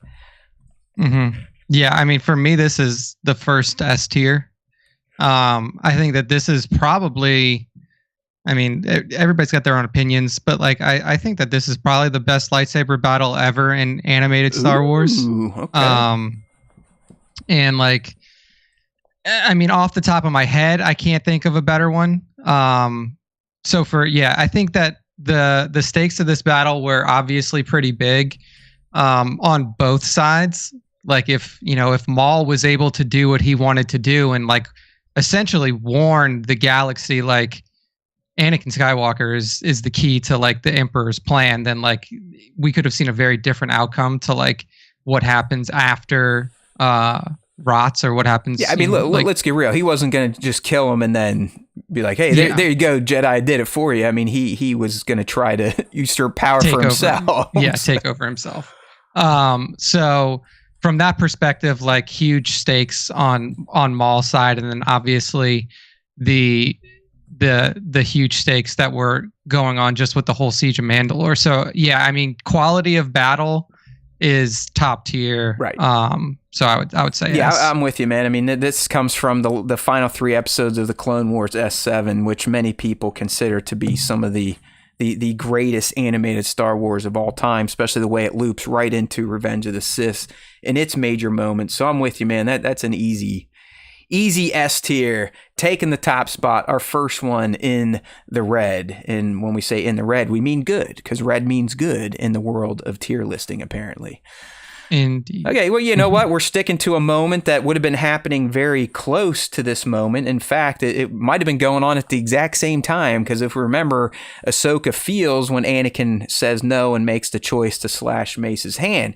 But before he could do that, young Nick, he had to fight himself a Sith Lord in the form of Darth Sidious. It starts very, very awkwardly. It's super memeable because of the I am the Senate. And then he does his little twisty corkscrew fly out thing, and you have 3 Jedi Masters literally just sit there and watch him kill them, like they don't even try to make a move. But then our boy with the purple lightsaber, Mr. by the book, he and Sidious, they tussle for a little bit. And Nick, this is one of those duels where I'm with you, where it probably would have been way better looking if they would have let the stunt double done the whole thing versus the close-ups and the weird shit they did with Ian. But it's still a memorable battle. It leads to a very, very pivotal moment in the prequel trilogy for a lot of our characters and factions. This battle is what ultimately sets up the choice that makes Anakin choose the dark side. So, a little wonky looking, results in some major, plot development. What say you, Sidious v. Windu? There isn't a tier low enough for this battle. Like, this is the worst battle. This going into this duel shouldn't even be on the list. This is the worst battle in all of Star Wars, and that comes straight from fucking Nick Gillard himself, the guy who did all of the stunt coordination on the prequel movies. Like, he even, like, in our interview with him, he was like, he even said he begged George to not do this. He was like, can we just not use Ian? Right. Because it's going to look awful. And it does. It is the worst. It's possibly, no, it's not possibly. It's the worst battle that's ever been done in anything Star Wars. We forgot. Related. That reminded us, there's also the Force scream when he does the twist. He's like, yeah, bro. It's trash in every conceivable way. It really is. No. It's so bad that like I fast forward it when this comes on because of how bad it is. It's kind of like, I don't know if it was last week or 2 weeks ago, we're talking about like they just let Ian dial the shit up as much as he wanted to. This is like, I don't blame Ian. I blame George. I mean, George the one's like, yeah, fuck it, we'll take that take. That was good. That no. Yeah, bro. It's like, like we were, like you said, we were just talking about with Francis Ford Coppola. Nobody else was in the room when this shit was done. George like told everybody to leave. Just had these 2 in there. Did one take and was like, "Yep, that's it." Yeah, check. It's absolutely wild. Yeah, Double A, you're not wrong. There is definitely multiple stories coming out. Nick Gillard definitely said Palpatine was kind of playing around with that. So nobody won that fight. Everybody who ever witnessed that we're fight all lost. Losers because of this duel. Like to think that this battle had the impact that it did is disgusting. Yeah, like, welcome to my thoughts on Revenge of the Sith, homie. Yeah. All right. Well, I'm not going to fight for it either. I too think it's quite ridiculous. So yeah, you're going to essentially the trash can. This duel shouldn't. I couldn't even spell shouldn't correctly. That's how shitty this tier is. All right. All right. Here's a fun one, and I don't know if everyone may remember this duel. I don't even know if young Nick does, but I sure as hell do because it stands out big time. We're pulling from Gennady Tarkovsky's Clone Wars series at this point in time. It might have been the second season of it. In particular, it's the fight between Anakin and Asajj that literally starts in space and I believe ends on Yavin 4 on the stairs of the Massassi Temple. And this, we've talked about this before. This Anakin is the Anakin I would have preferred to see in live action. Where, I mean, Gennady Anakin, that animated Clone Wars, the dude was a little unhinged. He definitely tapped into his dark side. And this duel in particular perfectly showcases it. I mean, Nick, at one point, he ends basically with his shirt in tatters, one of Asajj's red lightsabers, and he's beating her down so hard that I believe he breaks the structure they're on and she falls into like a chasm. It's very violent between the two of them. I mean, Anakin is fully tapped into the dark side for this entire duel, and he is not looking to take a prisoner. He is looking to cut Asajj into tiny pieces. This duel put Asajj Ventress on the map as a character to respect and ogle at, but it also perfectly showcased how unhinged the Chosen One could get if pushed the right way. Yeah. I mean, you can go ahead and tier this because that sounds amazing. I don't remember shit from this. Okay. Well, the fact alone that you don't remember, I'm going to go ahead and make it an A tier because I can't put something in S if my buddy doesn't remember it. It's just been too long since I've seen that version of Clone Wars. Like I have it on DVD somewhere in like a bin in my house, but like it's been so long since I've seen it that the only reason I've watched it within the past 5 or 6 years is when my kid was actually into Star Wars, but she's no longer into it. So yeah, I have no need to watch it. It is a fantastic series if you've never seen it. I think it's on Disney Plus. But this duel is titties. But for the fact that it is not known by one person on this show, it earns an A tier. There you go. Well, we're living in the fucking prequels these days, my bud. So the next one we got here, it's the first time we got to see the Grandmaster pull out his little stick.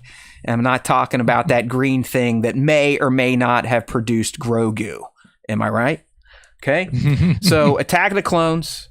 Count Dooku just mopped the floor with Kenobi and Skywalker.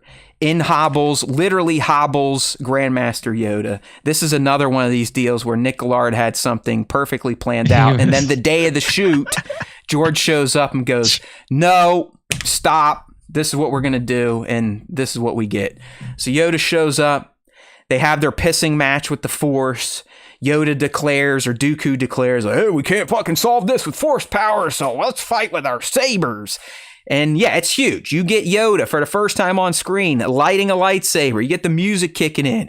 And then you see him literally go from a geriatric, arthritic, can barely move motherfucker who should be on a jazzy 1105 scooter to he becomes Simone Biles and is popping all over that hangar, doing triple flips, twists, beating the shit out of Dooku. I mean, he's got him beat. Until Dooku's like, you know what? I'm a Sith, man. Fuck this. I'm not playing fair. But he tries to kill the two Jedi, and of course, Yoda breaks his concentration to save them. So, biggest thing here is Yoda for the first time dueling.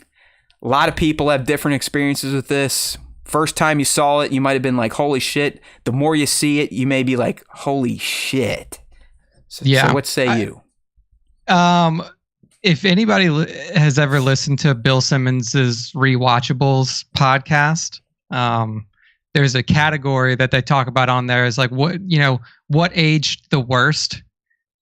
This battle has aged like milk. Like this battle is like when I first saw it, I was like So super you're saying it's blown a little away. stinky right now.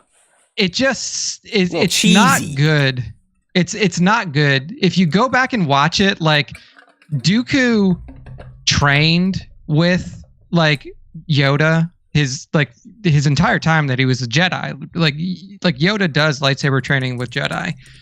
But you look at Dooku's face when like Yoda whips out his lightsaber and starts fighting, and he just has this persistently surprised look on his face the whole fucking time.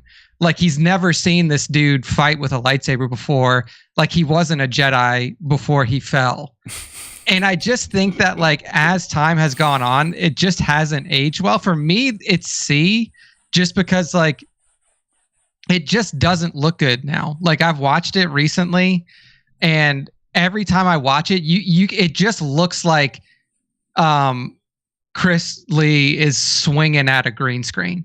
Like you can tell that there's nobody there, and it's like it's just not good. Okay. Hey, look, I mean, I ain't got any love for this one. I mean, while I appreciate Attack of the Clones way more than you do, I think you nailed it. Your analysis is spot on. The first time I saw this in 2002, coming out of the theater, screaming my brains out, getting on the local news like, "Yo, fight!" But now it's just kind of silly. It's silly. So. Yeah, the whole flipping stuff. I mean, I get why George had to do that. I mean, how do you honestly make someone that's 1.5 feet tall a competent duelist if they can't reach the level of normal sized people? But yeah, I mean, yeah, it's like, he just swings at their legs. Yeah, I mean, oh man, yeah. Dooku was Yoda's apprentice. Is that not what Nick said? Yeah, that's exactly what I was saying. Okay. So yeah, he might have said it a little stupid, but that's how we roll here, Brent. Yeah, so I was not wrong. Bear with us. What I said was, there's no way that he didn't know that Yoda fights like that. Yeah. Okay. There we go. We got it. So the fact that he's standing there surprised the entire time, like he's never seen Yoda fight before, is ridiculous. You're right. I forget that the face he makes when he pulls. He's like, it's like, dude, like you train with this dude for the majority of your life. Dude, it's like Yoda just flashed him or something. He's like, oh my God, that's what you're packing down there, bro. Yeah, it's like it's all right. It is it's a C tier. I mean, like, just won't for the laughs it gives us, as, it's got to at least be C tier. All right, I'm with you. Yeah. We can't put it down the green. And look, this is gonna be like, this was just a problem with the prequels, though, is like they refused to let people stand in for the old guys. Like they did it in one fight, and that one fight is better than both of these that we just talked about. Oh man, but it's just bad. Man, curmudgeon Nick is on fire tonight. I love it. All right, dude. Next one. All right, see you, Brent. We love you too, buddy. We speak your name. Shit, get composed. Next one, sticking in the prequel era from Tales of the Jedi. It's another little green person, Nick, but the female variant. And from what I remember, this is a pretty damn good duel, because it's sad, it's shocking. We never knew the fate of Yaddle. She just kind of fucking disappeared in between TPM and Attack of the Clones, just gone. It's like, okay, whatever. Maybe she's off screen taking care of Grogu. But thanks to Tales of the Jedi season 1, which is great. Season 2, not so much. We learned her fate, and we actually learned a ton about Dooku. Nick and I, we both waxed poetic of how great Tales of the Jedi was to the character of Dooku, fleshed him out so much better than what we got in the prequels. But we learned he had to kill Yaddle. And it was tough for him. It was tough for her. It was great for Sidious as he kind of sat there and watched his new pupil kind of fully take on the mantle of the Sith. Yes, you did get some of the jumpy, flippy shit, but hey, it was animation, so it looked better. And this time, Nick, Dooku was not surprised to see a little green person flipping around. And ultimately, the way he kills her is really fucking brutal. So good story fill in, a nice lore type of duel, some good visuals, and probably one of the one of the sadder duels because you know what's going to happen. Like you know Yaddle's fate. So what do you think about this one? What can you remember about Dooku v. Yaddle? Zero. Same Another shit. one that I don't remember anything about. So you can go ahead and rank it. All right. I like this one, but again, like some of these, it's not fully sticking in my mind, like from start to finish. So I think I could put Yaddle, Dooku, B. I think I'll put them acceptable for me. I'll put them at B. All right. Well, this one I know you have a little insights into. We've talked about this one a few times. It actually consists of two separate duels. It begins with a former stormtrooper who broke his conditioning, taking up the blade of his newfound friend and trying to challenge a wannabe Sith in Kylo Ren. So yes, we are talking about the fight between Finn and Kylo and then Rey and Kylo on Starkiller Base as it's breaking down. You know, we talked about this last week when we were talking about Han's death and just how whacked out Kylo was here. He's beating his chest. He's like, come on, motherfucker. You know, he takes on Finn. Finn, no big deal. But hey, you had to give Finn some credit. Never fought with a lightsaber, and he actually looked somewhat competent till he got his back sliced open. And then the amazing moment when the Force theme kicks in. Rey gets the saber, and then her and Kylo go at it, and she ultimately beats him. Definitely one of the more memorable, if not most memorable, scenes from the sequel trilogy. Very emotional at the Rey part. You and I, we kind of share that feel. So, what did you think about this as a duel, though? This moment? Yeah, I think this is a solid B. I think that there were a lot of things that like kept us from being an A tier, like purely lightsaber battle. Like you were saying, Kylo was already hurt, so he's not fighting at his utmost. Rey had never picked up a lightsaber before, nor had Finn. But there were some good moments. There was some competency on Rey's side, even when Kylo was putting on like heavy attack towards her. She beat him. Yeah, and there was no CGI bullshit or somebody flipping over somebody's head. So that alone just removes it from C tier for me. So yeah, I mean, I think it's a solid B just in terms of like the lightsaber fighting. Yeah, that's why I like you here, because you're a little more of a realist with this type of stuff. I sometimes let my emotions kind of kick in, and if you really think about it, the emotional aspect of this duel is very high. It is S tier. The duel itself, though, and really what comes out of it, I'm kind of with you. It kind of knocks it down from S. Between A and B, looking what we got there. Yeah, it probably does fit better in B, just from a duel standpoint. Yeah, and here's the thing, is like everybody's going to have their own opinions about each of the different trilogies, but here's the big issue that we're going to have to deal with, is that the lightsaber battling in all of these trilogies is wildly different. Like, it's just like, it's so hard to compare a battle from the OT to the prequels, and it's so hard to compare a battle from the prequels to the sequels. Like, they're all just so different, and there's reasons why they're different. I mean, if you listen to Nick Gillard, he's like, the reason that the prequel lightsaber fighting is so much more refined than everything else is because there was an unbroken lineage of Jedi training Jedi for thousands of years, and then the OT comes around, and the only person that ever fucking trained Luke Skywalker in Jedi combat is a 80-year-old, an old crazy guy. Yeah, like hermit dude who lived in the desert for the last 20 years of his life. So like, crazy thing, he wasn't even 80, as we've learned. He wasn't even that old. He just looked like shit. He just looked like shit.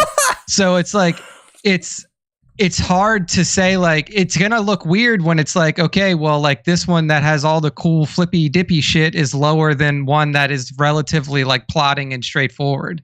So, I mean, it's hard to rank these things. I agree. I think it fits at B. Yeah.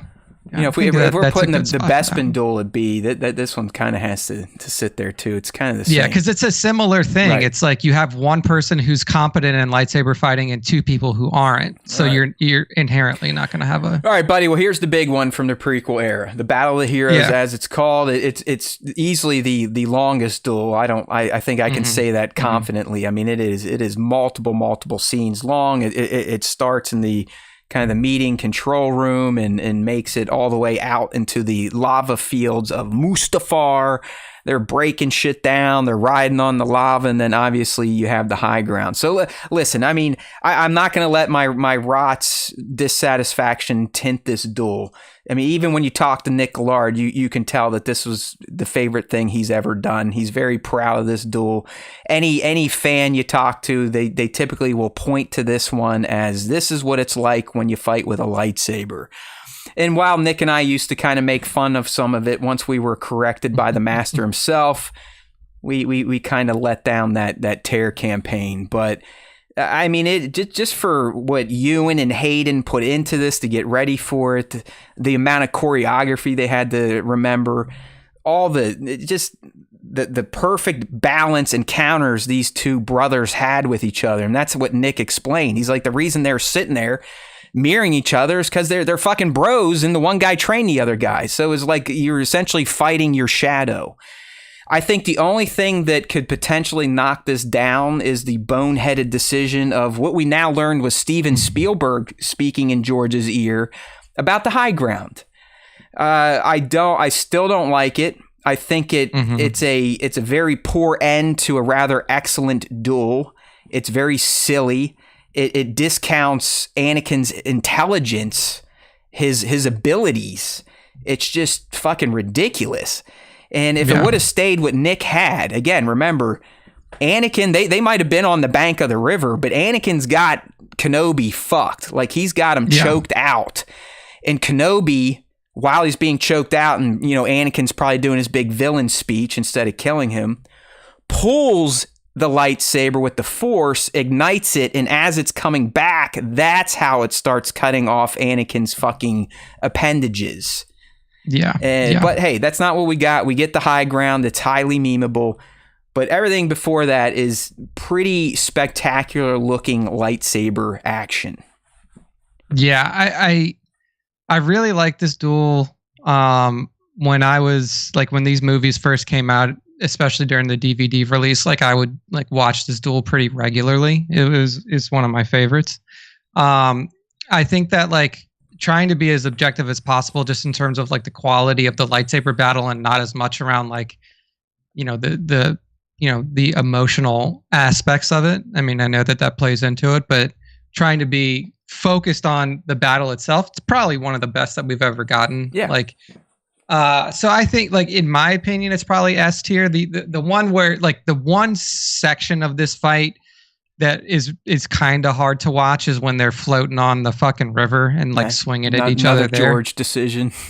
Yeah, I mean, like, sometimes, like we were saying before, sometimes it's better to just listen to the people around you. Yeah. But you know, I think that listening goes out the window when you're George Lucas. Yeah, you're a film god. I mean, no one's going to cross that man. So he did what he wanted to do, and here we are. Yeah. I had the high ground, Anakin. Don't do it. Yeah. Like, barring the last 30 seconds of this duel, it's to me it's S tier. I think it, like, there hasn't been another battle that we've seen in a Star Wars film that has really matched the quality of the choreography of that fight. 100%. Maybe the accolade. Oh, he's gonna get canceled. Like, that's why I said movies. Yeah, so I said movies. Very good, very good qualification there. Yeah, man. I mean, listen, this is S tier. I mean, if you want to try to knock it down to A, we could mention a lot of Anakin's dialogue and how it's delivered and how fucking whiny bitch ass it sounds, or just not authentically angry. But we don't blame that on Hayden anymore. So, yeah, this is S tier. Battle of the Heroes, it goes up there. If we're doing Ahsoka versus Maul, this, I mean, hell, I'm even going to move it. There we go. I'm moving it first on S tier. Yeah. See, people? I agree. See, I can be partial to the prequels. I can give credit where credit is due. I am kind of with League. It gets a little too long, but I think that's because he tacked on the whole floating on lava droids bullshit. Like, honestly, if you cut that scene, if you cut that part of that fight out, it's fantastic. Yeah, listen, man, like when they're on better. that big structure and it falls, they should have just fell on the bank, kept fighting on the bank, backing each other up until, you know, they're at the high ground or whatever. So yeah, the river stuff is just weird. Okay, well, I might have to pull out the Matt card on this one. We'll see where Nick ends up. And I know we've already kind of set up qualifiers that may make us have to knock this one down. But like I said, I'm going to pull the rank card. I'm talking about ROTJ, the Throne Room Battle. If you are new here, just listen. I'm a complete softy sucker fanboy for Return of the Jedi, in particular, the Throne Room Duel. It is literally gospel to me. It has formed who I am, if you will. It has informed me on my relationship with my own goofy dad. Yeah. But there's, you know, it's got really good moments. Again, it's original trilogy. So like Nick was saying, we can't necessarily compare it to the Battle of Heroes. But I think for its era, the stakes involved, the lore that gets kind of exposed, the father-son dynamic, and then ultimately the redemption of Vader, the Return of the Jedi Throne Room, to me is probably my favorite duel. Yeah. Yeah. I mean, I think that this is S tier as well. Like, I think that you can see the refinement of Luke's lightsaber fighting capabilities from when they battled in ESB to this battle. They were very evenly matched. It was a really fun fight to watch, even though, like, you know, you don't have crazy CGI or anything like that. Like, it was a very fun battle to watch, and the way that the emotions swing in that battle too is really amazing. Yeah, it's fantastic. Yeah, so I would say S tier. All right, okay, good. I didn't know if we were gonna have to go to fisticuffs over this one or not, but. Yeah, it is. It's very. It fits how duels happened in the OT, and it probably is the best duel in the OT because there's only 3 total. Yeah, I mean, really, Obi-Wan Vader, Luke Vader, Luke Vader. So Yep. Yeah, it's a winner, man. I mean, go check out. I actually listen. I don't know how many of you, I know a lot of you, we love you. You come here, you tune into the whole show. I don't know how many of you check out the clips we release throughout the week. By the way, we do it literally at least one clip a day, Monday through Sunday, youtube.com/Star Wars Time Show, Instagram.com, StarWarsTime.show, and TikTok, Star Wars Time Show. Check them out. But we put one out over the weekend that I love. It was a discussion where I was getting a little choked up talking about the death of Vader and how I kind of tied that to my father. Got some decent feedback on TikTok. But check that one out. It's like, hey, we're real people. We let our emotions show on the Star Wars Time Show. We're not a bunch of wannabe alpha bros. All right, shit, man. Still in the prequels. All these are in the prequels, and it makes sense. That's when the Jedi were still around to have lightsaber duels. Yeah. So Yeah. we talked about the kind of the end of this scene. We have not talked about the beginning, and that's when Padawan Anakin rolls in with his green hand-me-down lightsaber, mullet Obi-Wan. They roll in to confront Dooku as he tries to escape, and he more or less just makes mincemeat of them. He takes out Obi-Wan almost immediately with a leg slash. Anakin shows some of his potential even as a Padawan when he's dual wielding the lightsabers, and he cuts the lights out so George could, for the first time, use those like LED lights to show lightsaber light reflecting on the actor's face. Then he gets a little cocky and gets his arm cut off, force pushed, and he lays in a heap of man flesh with Obi-Wan while Yoda comes in to save their asses. So maybe it's one of the funnier fights, one of the more overmatched fights, or disproportionately powered fights. So what's your take on this one? It's a C tier along with the second half of this fight, just because it's the same thing where it's like, it's similar to the Palp versus Mace fight, where it's like all you're seeing is these motherfuckers' faces. It's like, I don't give a shit what their face looks like. if they're fighting with lightsabers. You're so right when you think about it. Like, it is just close-up shots, and then you'll see like their arms swing through the and then like half the fight's in the fucking dark. Like, so all you see is like light flashing in front of somebody's face. Now you can see the lightsabers on their face. That was never done before. It was awful. It was bad. And like you said too, it's like this is the fight where Anakin really gets slapped down. He's like, I'm gonna take him by myself, and then just fucking runs in and gets murked immediately. Like it's just like I said, anything with the old dudes in it from the prequels is just purely bad. All right, you want to do C? You don't want to throw it to the trash can? I'll keep it in C just because it's the first time that we've ever seen anybody in live action dual wield. That's the only reason that it doesn't get down onto the final one. My reason it's the first time we got practical light reflection from a lightsaber. So yeah, so two reasons that are barely make it C tier. All right, because I have OCD, I do need to put it in front of the Yoda one since that's how it happened chronologically. There you go. All right, good. Now life is good. The world is in order. All right, if you're just tuning in, Nick and I, we're going through and we're tier ranking the top 25 lightsaber duels from Star Wars film and TV so far. In S tier, we got the Battle of the Heroes, Ahsoka v. Maul, and Luke v. Vader, ROTJ style. A tier, we've got the Senate duel between Yoda and Palps, and the animated Anakin versus Asajj. B tier, we've got the Bespin duel between Luke and Vader. We've got Yaddle, Dooku, and then Kylo v. Finn v. Rey. C tier, you just heard it, pretty much any of the duels from the end of Attack of the Clones, they are C. And the trash can level is Sidious versus Windu. All right, picking up, we're going back to the animated universe, Nick. This is a good one. We've talked about it before. It's one of the few times Sidious actually had to get out on the street and get his hands dirty. So we're talking about the duel between himself, Maul, and Savage Opress. We even get to see the Chancellor dual wield a little bit, and he more or less beats the living shit out of these two guys who were becoming such a nuisance that he felt he had to go confront them. So they weren't just two jerk-offs. It was a big enough perceived threat that he's like, you know what? I need to do this. And sure enough, kills Savage, takes out Maul to the point where I believe he gets locked up in a book or a comic before he can come back to Mandalore and keep fucking it up. So what do you think about this one? An animated duel. I think that this is A tier. I think that with this one, like you said, you really get to see Palpatine's skill with a lightsaber for the first time and really the only time.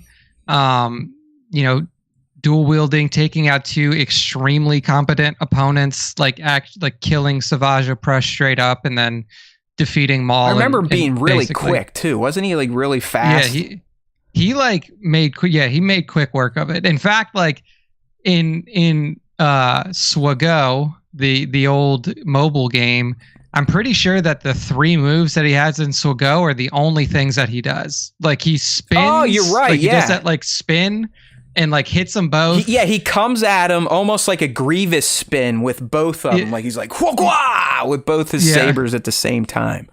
So, yeah, I mean, I would say that this is A tier because it really is the only time that you get to see Palpatine's competency in lightsaber combat. It's the visual proof that we get. Yeah, this guy he's not only an insane strategist and tactician, but he's also pretty damn good at the physical side of the Force, meaning combat. So I remember seeing this, and it was just like, holy shit! Yeah, don't piss that guy off.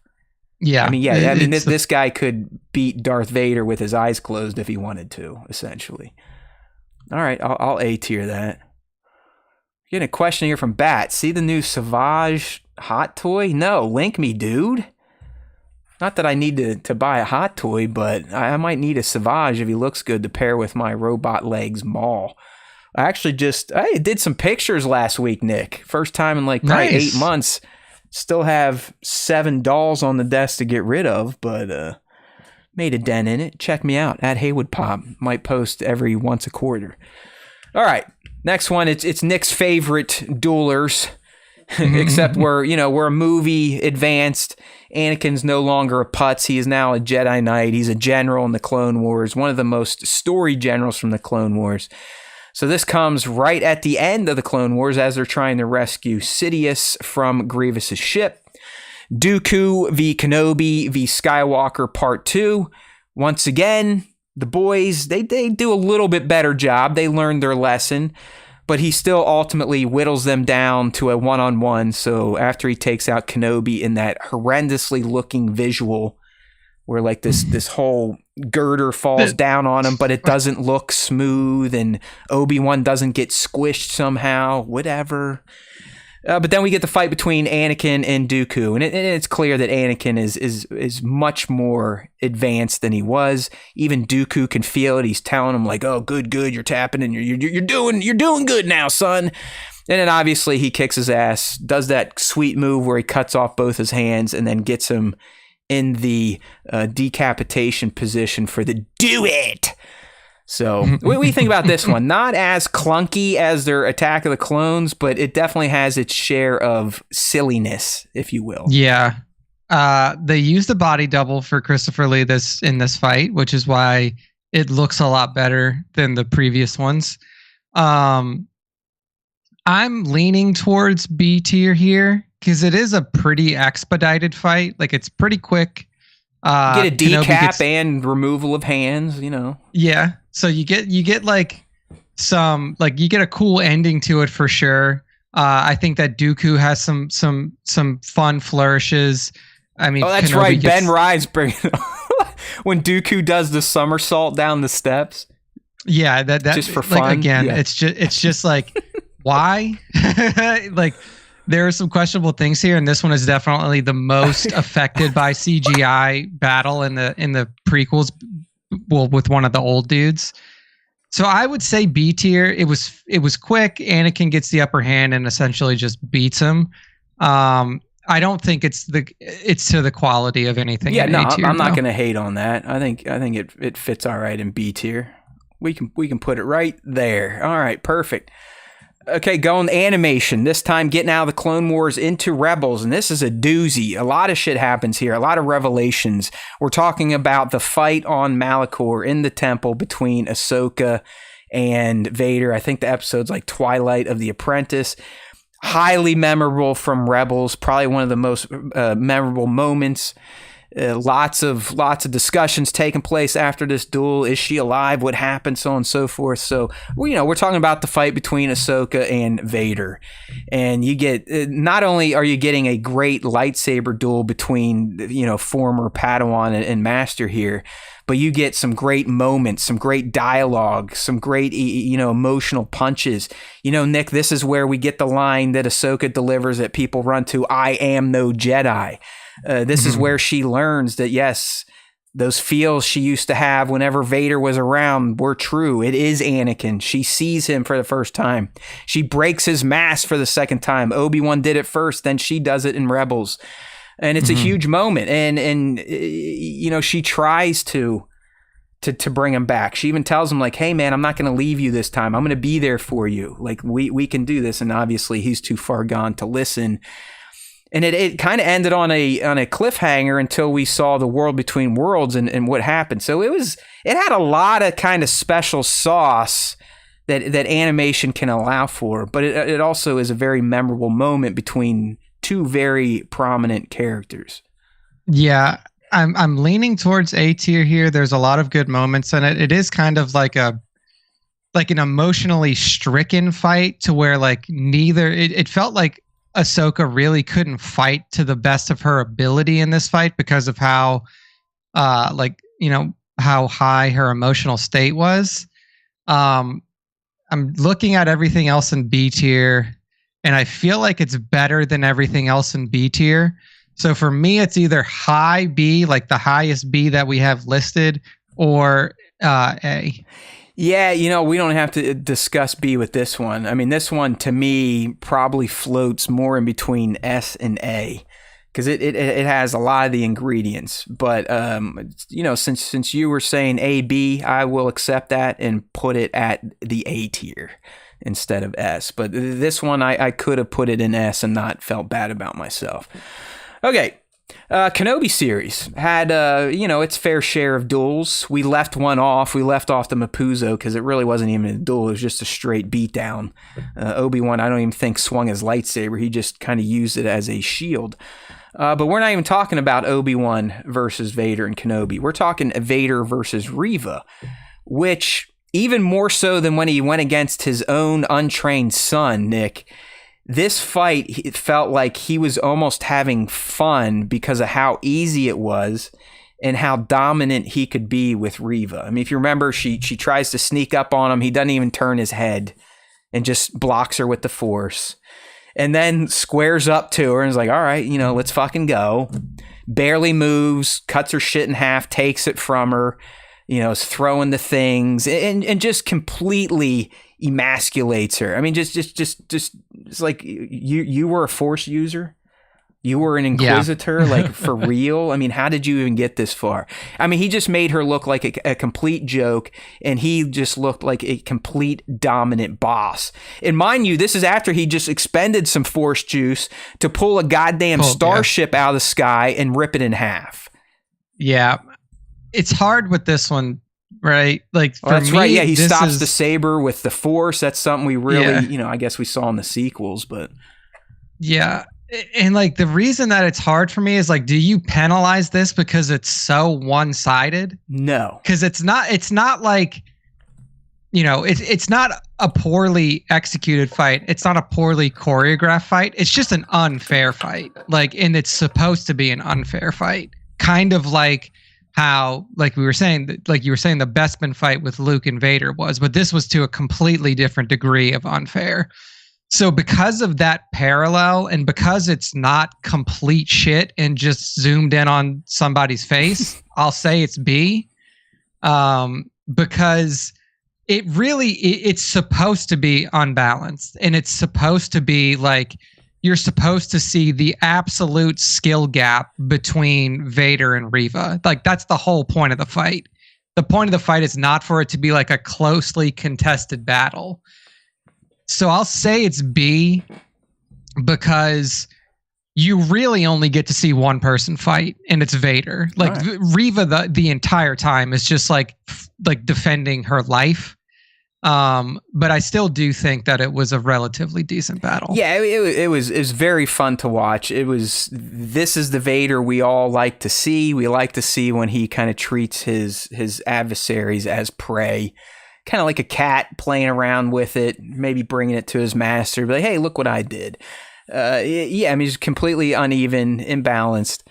All right, I'll take B for that one. Why not? Yeah. Yeah, that might be the hardest one to rank, honestly, just because of how unfair that fight was. And listen, I've got a hard on for Darth in any case, so I mean, I'm always gonna maybe give anything he's involved in a little more grace than others.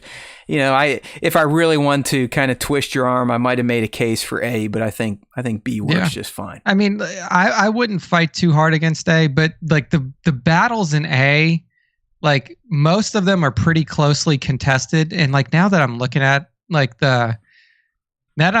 the Palpatine versus Yoda one, it's kind of hard. Like, I almost feel like that should be moved down, but like, we'll leave it where it is. Right. But yeah, fair enough. I'm good with okay. So we're going to approach an era we have not discussed yet. And this is the pre-prequel era, the Acolyte. And yeah, whatever you want to say about the series, it had some banging looking lightsaber action. All right. Young Nick wanted to kind of lump all the KOFOR stuff into one, which is fine. So I'm going to set this one up because there was a lot of lightsabering going on and some epic lightsabering. So if you remember, I believe it was episode 5 from the Acolyte. We pick up from the cliffhanger, and Osha wakes up and hears all this shit going on in the distance in the woods. And we literally see Kamir systematically destroying the red shirts in such a violent way. He breaks out the Cortosis gauntlet and helmets to help him out. We get to see the lightsaber short out. Yord comes in, he takes him out in 2 seconds, just to get him out of the way. Then the red shirts, Nick, he stabs the one and then force pulls the other onto the blade and then cuts their head off for good measure. This duel then extends deeper into the woods, where he throws his lightsaber at Saul and they go for a little bit. And then it goes to Kamir versus Jecki and Saul, and then just Kamir versus Jecki. And we just talked about her death last week and how great it was. And really, watching Jecki versus Kamir was some excellent dueling with lightsabers. And then the way he kills her, even better use of a lightsaber. So, Nick, we're taking all of that lightsaber action into play. Kamir just absolutely decimating these motherfuckers on KOTOR. Mm-hmm. Yeah, I think that the KOTOR battle sequences are S tier. I think it's the best lightsaber combat that we've seen in a long time. Especially like a group setting, like not just a pure duel, but multiple lightsaber wielders. I mean, it's like this dude is like killing multiple people by himself in a much more impressive way than we had ever seen prior in live action. And remember, Nick, he couldn't even see. We didn't know that at the time, but wearing the helmet, he has no vision. He's purely using the Force to like guide his movements, guide his attacks and everything else. And it's really, for me, the viciousness with which he dispatches his combatants. Like, he doesn't, like, we've never seen anything like that before. Yeah, like we saw Mace Windu cut off Jango Fett's head, and like you mentioned, Anakin cutting off Dooku's head. But like the ferocity with which he fought was like something I've never seen before in Star Wars. So for me, and like, like obviously the standout moments are the kill on Jecki and the kill on Yord. And like the Yord one doesn't even fucking use a lightsaber. He just snaps his neck. Like, for me, like this is S tier. It's just hard to imagine that it doesn't fall into S tier. Yeah, I mean, listen, dude, you're preaching to the choir here.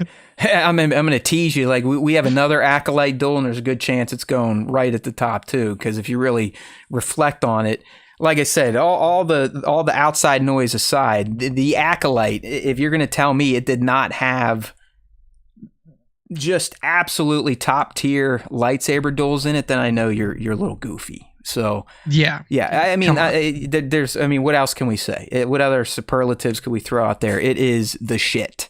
Like this is where we're like, yeah, let's fucking go. Kamir dolls, naked Kamir, Acolyte season 2, 3, 4, 5. I mean, we are ready to sign up for this show becoming basically airing in perpetuity. So that's an S tier.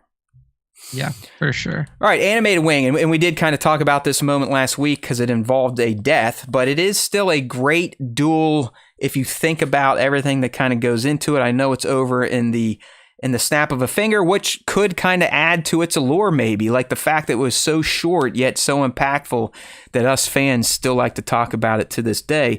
And I'm talking about the final showdown between old man death stick addicted Obi-Wan Kenobi and cracked out Kenobi Maul.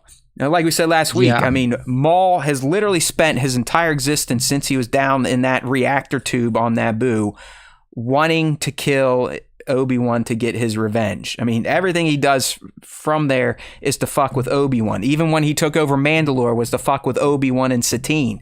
It's all he cared about. That's why he needed the holocron and Ezra, so he could figure out possibly where Obi-Wan is at. He finds him, eventually tracks him down on Tatooine. Basically, they literally toe-to-toe, they line it up. Maul makes his charge, and in one lightsaber move, Obi-Wan defeats him, and then kind of, empathetically holds him as he dies. So it's very quick, but quite the visual moment and quite the examination of the growth of one character, and then the kind of the stunted growth that the other character had because they were so hyper-focused on revenge. Yeah, I feel the same way about this as I did about the crate battle that we talked about before. It's not a battle. Like it's a one move dead, you're done. Okay. And like me saying that this should be in, this shouldn't even be on this list is not a knock on whatever goes on in the scene. It just truly isn't a battle. Like it's truly not a duel. Like Maul steps to him and he gets stabbed. Like if you ran at me and then I stabbed you and you died, would you call that a battle? Like I just don't think it's a battle. All right. Like I'm yeah. So this is joining Mace and Sidious down there in green tier. All right. Yeah, and it's like it's dirty. Like it feels dirty, but I get it. I get what you're saying. Yeah. Bat's agreeing with you in the live stream. I don't feel good about doing this because it is such an important and, dare I say, artful moment in animated Star Wars. But yeah, on paper, it's hard to justify it as a duel. Yeah, that's and like the two that are in that are for very different reasons, as we discussed. Mm-hmm. So don't think that it's like a quality thing. Yeah, the one it's absolutely sucks balls and is stupid. The other one is very excellent. It just doesn't necessarily qualify as a duel. Yeah. All right, A New Hope. Our lone duel there. Old man Obi-Wan kind of goading Vader into this duel. It was all by design. He knew what he was doing. He knew he needed Vader to kill him, strike him down so he could be more powerful than Vader could ever possibly imagine. Again, we talked about last week because it involved a death. It's got the emotions. It's got great music. The duel itself is kind of slapsticky. It's more the words being exchanged that are important. And then obviously Vader's killing blow that sends Obi-Wan to the Force Ghost world. It's the first ever Star Wars duel, so I don't know if Nick gives it any credit for that. It's kind of what we were initially exposed to. Is like, hey, this is what they do with these things. Clearly super memorable, but what do you think as a duel? If we did the YouTube one that my buddy Phil did that has like 40 million views, yeah, it's the best duel ever. But it's top tier. As presented, what say you? Yeah, I know. This is another hard one to rank, right? Because like I'm trying to look at it from a duel perspective. Like it's a fantastic conversational moment. piece. Yeah, it's a moment. Like it is. It's a fantastic moment. But in terms of the quality of the duel, like you said, it's the first duel we've ever seen in Star Wars. It's literally like Alec Guinness is to like he can't do much. Like he's older. He's not going to be like very quick on his feet or nimble with a blade. Like realistically, in terms of quality of duel, it's a C tier, but it's hard to say like in a similar way to the Obi versus Maul one. Like this duel is more made by its conversation and its ending than the actual content of the battle. So I would say that it's a C tier lightsaber duel, but like obviously this is like an S or an A tier moment in Star Wars. Yeah, and we may have ranked it as because then we do moments or something like that. Important. I don't even know what the fuck we've done lately. So yeah, we I think this was in one of our like most like our best moments in Star Wars or something like that, and it did rank. Yeah, no, up there I think you're spot on. I mean, listen, again, I don't feel good as a lifelong fanboy to do this, but we are mostly evaluating the duel, and while this would not go in the green, I do think we could put this one in C. Yeah. All right, we got a doozy here. It will be interesting to see where you go with it. This is the Duel of the Fates, okay? I mean, this kind of set the bar high for the prequel era. It was mostly matched. I think a lot of people still believe Battle of the Heroes is better than this one, but I mean, for all intents and purposes, if you think about back to the time, Star Wars is coming back for the first time. We're getting prequels. We're going to see Jedi. We're going to see Sith. And then we get Darth Maul and the entrance in the Naboo hangar with the double-bladed lightsaber that we never seen before, the hood drop, the cloak drop, the Jedi's dropping their cloaks. Let's go. And then they get to it. The fucking music is amazing. You got 2-on-1 for a while. And then, as Nick highlighted last week, Qui-Gon's a dumb fucking idiot and lets himself get killed. But he's a moron. Yeah, it just, you know, it added to the tension of the battle. And then when Obi-Wan takes over, the dynamic of the duel completely changes. They're both now frenetic versus him being calm, cool, and collected like a Jedi should. I mean, he almost gets himself killed until he realizes his master saber's up there and he pulls it up and cuts him in half. So, I mean, to me, like personally, still, Nick, this duel is always going to stand out. It's a highlight of the prequels. And I think gun to head, I'd probably say this, to me, is better than Battle of the Heroes. Yeah, I would say that this is S tier as well. I mean, this, I think, is still the standard that you hold lightsaber battles to. Even, even though Battle of the Heroes is there and stuff like that, I think that in terms of what really kind of laid out for us what we can expect in terms of like quality of battle from, or what we thought we could expect from quality of battle from the prequels, this kind of set the bar. And I still think it's an S tier battle for sure. Yeah, I'm with you, man. It's way too iconic. It's got too much shit going for it. Not only did it have great dueling, but it's got everything else you could ever want. And I mean, really, we all love John Williams, but I mean, that is the banger of the prequel trilogy, is Duel of the Fates. Like, I mean, if you're going to assign a theme to each trilogy, Duel of the Fates goes to the prequels. All right, so there they go. They're joining their buddies up there in S. All right, this could be a quick one here, but it is a duel. It did last for a little bit, but then they kind of run away and chase each other, and it turns into a little bit of a gun battle. But we're talking about Obi-Wan's infamous drop from the rafters, "Hello there," as he greets Grievous in his hangar, surrounded by battle droids.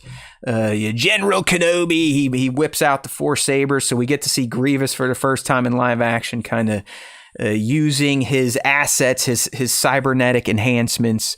He does the windmill, which everyone wanted to see. But, ultimately Obi-Wan is able to kind of de-saber a few of those to the point where Grievous scurries away like a fucking scorpion. Never really understood that. And then Obi-Wan gets on that big dumbass bird lizard to chase him. So, you get the hello there. You get some, 4 sabers versus 1 action for a little bit. 2 adversaries squaring off, but that's about it. Yeah, I'm leaning towards C tier for this one, just because there wasn't, like you mentioned, like there's not a lot of battle, and like what it ultimately devolves into is just a chase scene. Yeah, I don't know. I mean, like he doesn't even fight the fucking Magna Guard. He just drops the thing on him. So I think it's C tier, just because what we saw was kind of a CGI mess, like dude spinning his sabers, just walking forward, like no skill involved. And then you just see close-ups of Obi-Wan cutting off, 3 of his hands or something like that? Yeah, he like nips, I think, the bottom 2. Yeah, you're right now I think about it. Yeah, it's like... All right, C's fine. I would say C. Yeah, C's fine. I would say C. C's fine. But the clones in the background are epic. They come rappelling in. When they come rappelling down, yeah.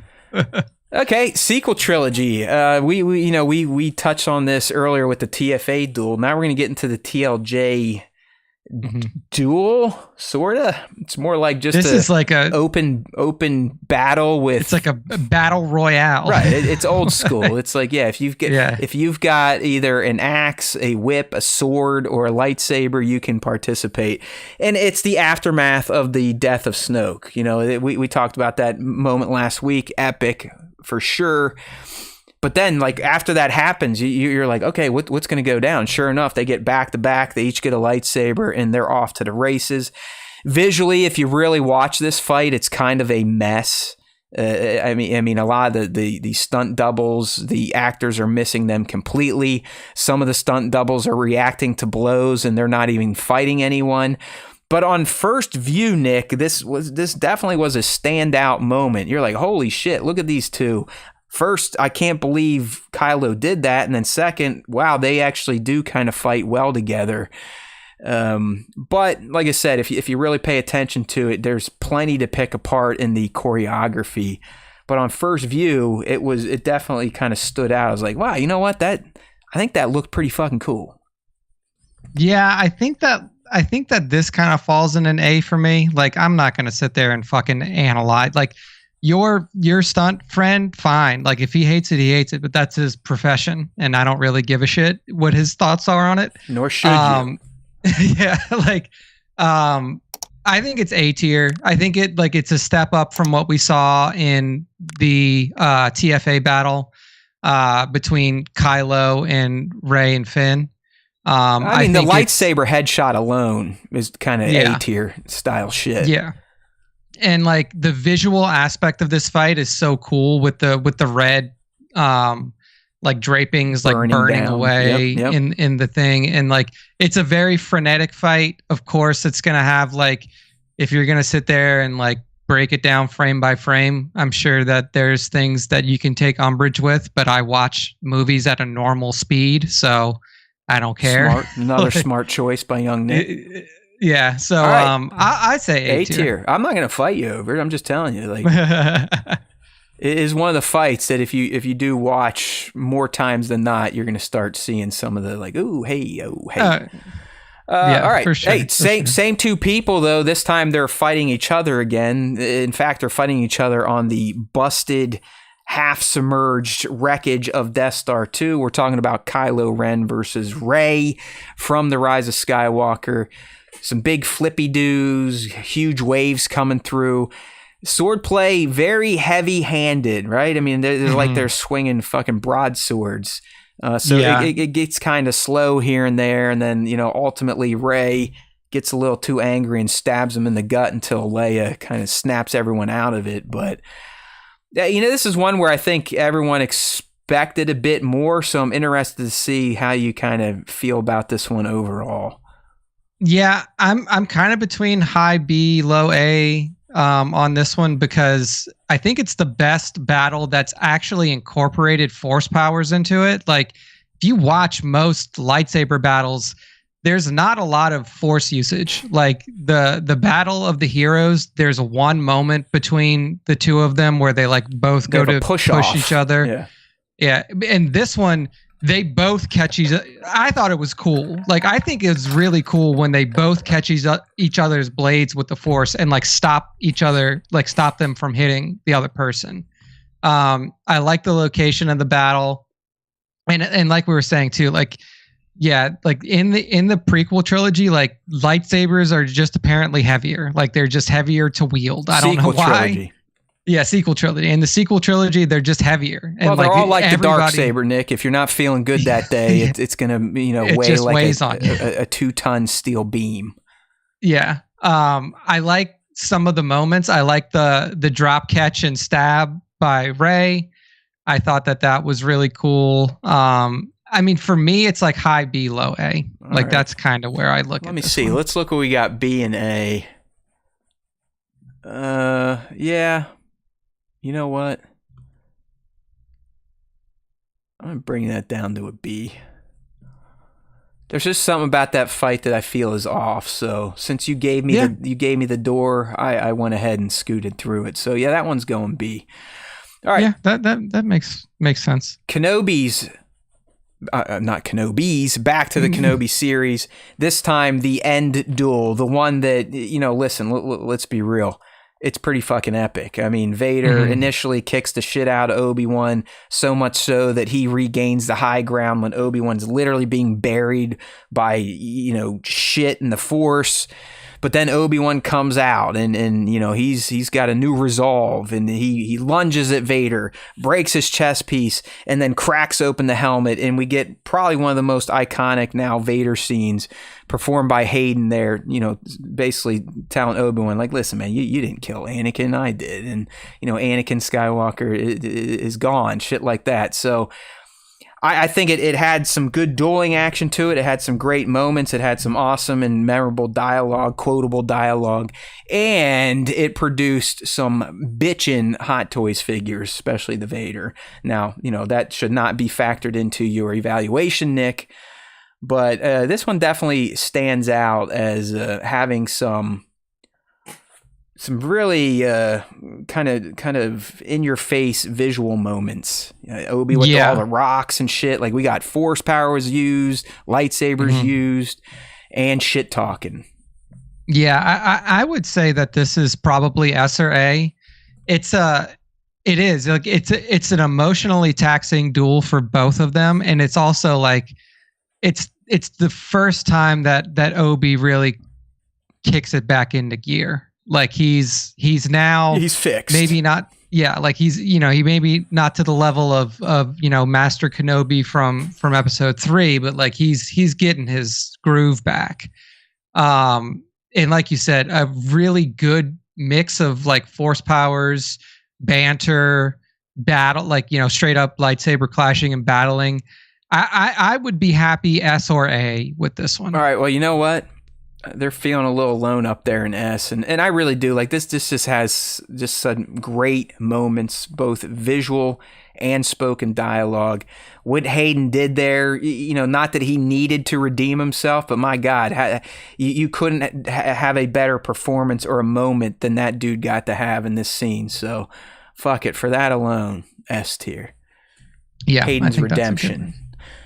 Oh, well, speaking of Hayden, we're going to keep on his redemption tour. We're going to the Ahsoka series when we had that awesome World Between World episodes that starts with him with his blue lightsaber dueling Ahsoka till he kicks her down into this tour through her past, and then ends with him storming back into the WBW, flashing in and out as Anakin Invader, Red Eye Anakin. He's got the red saber. He's beating the shit out of her, and then she is able to overcome him and kind of snap him out of it and show to him that, hey, she is ready. She does want to live. We were all talking about pretty much this time last year. It was a huge moment in Star Wars. Not only did we get Hayden in live action Clone Wars scenes, but we kind of got him to reunite with Ahsoka in live action, which is something that we never saw before. So kind of like the one we just talked about. It had some really good swordplay. It had a lot of good dialogue and moments being kind of explored during the duel. So what do you think about this one? I think that this is solid A. Like, I don't think it quite cracks S tier. I agree. But I do think it's solid A. I mean, it just like, even like for me, it's almost more of the actual like actors side of it, and not necessarily like the in universe side. Like Hayden, like you were saying, like Hayden comes back after so many years, and like he's still got it. Like he just falls back into the routine of wielding a lightsaber like he's never left. And I think it was awesome to see him and Rosario really and I forgot, he even fights Ariana Greenblatt as young Ahsoka. Yeah, a bit there he does, yeah. So I just think that like in terms of the quality of the battle and the combatants that are involved, both like actors and in-universe characters, it's just a solid A. Yeah, it's just really good. Yeah, I think that's fair. It's a great moment, but not as great as S tier. All right. Well, folks, we have made it to the last duel. We're actually doing pretty good for the way Nick and I like to talk. So thank you to everyone that's been tuning in, sitting with us on the live stream. If you are listening on the podcast platforms, hey, we love you too. But we'd love to speak your name. So get in touch with us. Send us some feedback. We've got emails and contact forms all over the internet. You just got to execute. All right. So the last one here should hopefully be fresh in your mind. This is the duel between Sol and Kamir during the finale of The Acolyte, which I still think is one of the best. Just, I guess a duel is one-on-one, even though we've talked about some of these that involve more people. But if you think about this fight, man, I mean, it starts inside the Witch Coven. They're going at it with the sabers, with the Force. They do like that wushu jump off the bridge where, Saul's floating backwards while Kamir's floating at him, getting ready to stab. I mean, Kamir dual blades here and there when he needs to. They lock up a few times, the old patented lightsaber X effect, if you will. And then when Saul really needs to turn it on, I mean, he essentially does the Kenobi move where he just samurai slices Homeboy's lightsaber to pieces and is ready to kill him until, I don't know, I think May this time saves Kamir. But like the prequels, Nick, these lightsabers, they were fast, frenetic, they were purposeful, they were even more so than prequels. These were very artful, if you will. They were much more martial arts based, the wushu stuff, the Crouching Tiger, Hidden Dragon. So I love this fight. I might queue it up after this segment just to watch it again, but I'm very high on this one. Yeah, I think that like you had mentioned, this is the most like a sword fight, like a real like wushu, like Japanese style sword fight, or like two something samurai like that. going at it. Yeah, exactly. And like specifically in this fight, it's Khmer, like Manny's movement is so fun to watch, right? Because he's feinting and he's like ducking in and out and he's moving very quickly and purposefully.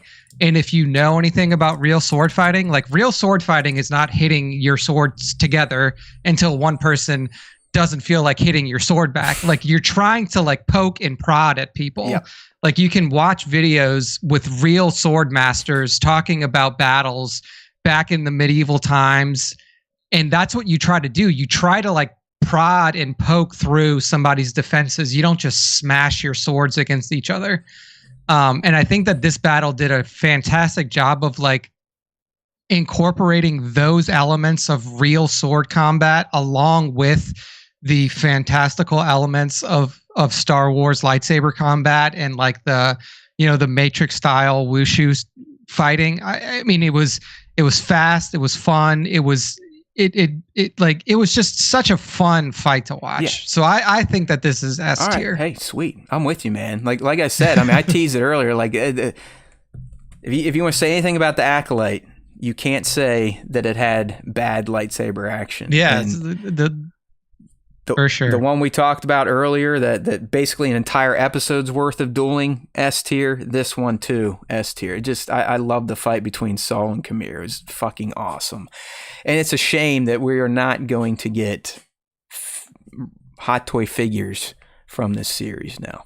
It really is. I mean, Khmer, like I even think you would at least click on the link and look at it. I know you're not going to buy it, but you'd at least look at a Khmer Hot Toys, right? You'd at least look at it. Okay. I would look at it. I would take a quick glance at it. Now, here's the other thing. I don't think we're going to get anything from this franchise now because they fucking killed it. But I mean, think about Khmer's lightsaber.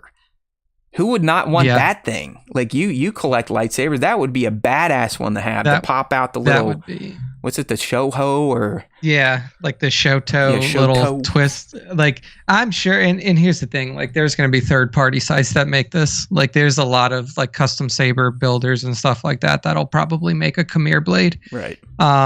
But yeah, I mean, it is a shame that we won't get that because that is a saber that I would probably buy and put on my shelf. But yeah, I mean, I just think that unquestionably this is a fantastic battle. Like it's not even close. All right, well, there you have it, people. We have finished our S tier. Battle of the Heroes, Ahsoka v. Maul, Luke v. Vader, ROTJ, Khmer versus everyone on KOFOR, Duel of Fates, Vader versus Kenobi on the moon, and then Soul Khmer on the KOFOR. A tier, we've got the Senate battle. We've got Gennedy's duel between Anakin and Asajj. We've got Sidious versus the Maul Bros. Ahsoka versus Vader. Kylo and Rey versus the Guards, and Anakin v. Ahsoka WBW. B tier, we've got the Bespin duel. Yaddle v. Dooku. The Revenge of the Sith, do it! TFA, Starkiller Base, Vader versus Reva, and then Kylo versus Rey on DS2 Wreckage. C tier, we've got Dooku versus the Jedi Dopes in Attack of the Clones, Dooku versus Yoda in Attack of the Clones, Obi-Wan v. Vader, A New Hope, and then Kenobi v. Grievous, Revenge of the Sith. And then the trash bags, this duel shouldn't even be on the list, and don't yell at us, it's not necessarily because of what you think, but we've got Sidious v. Windu and Maul v. Kenobi from Rebels down in the dumps. One of them is there because it's shit. And it's the other one is there because it's just not a fight. Right, it's just not a duel. All right, people, and real quick, looking at what the fans did, we had 17 people clock in with 109 votes. I'll just read their S tier. We'll be sharing the results in the podcast post that will be released on Thursday for this episode. But the fans in their S tier, they also had Maul v. Ahsoka, Battle of the Heroes, Luke v. Vader, Kamir v. Everyone, Kamir v. Soul, Luke v. Vader Bespin, Gennady. Mm-hmm. We've got the TFA duels on there. Ahsoka Vader duel from Rebels. Ahsoka Skywalker from Ahsoka. And then look at this, Sidious versus the Maul Bros. All in S tier. Lots of S tier from the fans. That's a heavy S tier. Fans, they weren't even fucking with it. This duel shouldn't even be on the list. So, they didn't. All the worst their duels got was C tier. All right, well, hey, we appreciate everyone playing along. You know, you never know what you're going to get on Star Wars Time Show while we are out of a show season. We always try to come up with a fun segment. So just make sure you're tuned into our socials. Join the open Discord using the link down in the description here. But, Nick, it is now time for the fan segment. If you're new here, we do this every episode of SWTS at the end of the show. We have two ways for fans to get involved. If you don't want to do the Ask Us Anything, you can look for the question of the week, also put throughout our social network. Go to StarWarsTime.net to find those links. And we do the top 5 Star Wars fan artist features of the week, all done through Instagram, which Nick will describe here once we get through the question of the week. All right. So the question, Nick, we always theme it around our own special topic. So naturally this week we're going to ask the fans, hey, you know, what do you all think is your favorite lightsaber duel? And as things go when we're out of season, we don't get a lot of love from the algos, so barely any traction, but it's good for us because it means we can finish it quicker. We only had a few replies, so go ahead. Mm-hmm. So Dago YJ says episode 3, Yoda versus Palpatine, Obi-Wan versus Grievous, and then episode 6, Luke versus Vader. Right. Okay. So we agree with him on one of those. Right. Johnny Osage says, hello, SWTS. Hands down, one of my favorite lightsaber duel has to be Obi-Wan and Anakin and Rots. I think this has to be one of the best displays of how an elegant weapon is used. No one can argue that the lightsaber duel between Han and the vicious Tauntaun on Hoth was the most important. Come on, he saved Luke. That's 2, Junior, says Johnny. That's right. We didn't even bring up Han versus the Tauntaun. When I was a little, man, we missed did that scene weird you out a little bit when you? Well, I guess you weren't little when you watched Empire, so it doesn't matter. I mean, I was 10, so I was still pretty small. But I mean, it was weird because of how like he cuts it open and then like the guts just like kind of like the guts pop weird, out. Yeah. But they actually like Kenner made a Tauntaun toy where its belly you could jam figures up it. So I remember doing that as a kid. All right, go ahead. Sorry. Oh man. Next up, we got 2797 Studios. He says, favorite duel has got to be the Battle of the Heroes, just based on the pure spectacle of it all. The scale was massive. Obi and Anakin finally facing off. As an OT fan, this battle was a long time coming. The technical skill of the battle itself, bravo to Ewan and Hayden.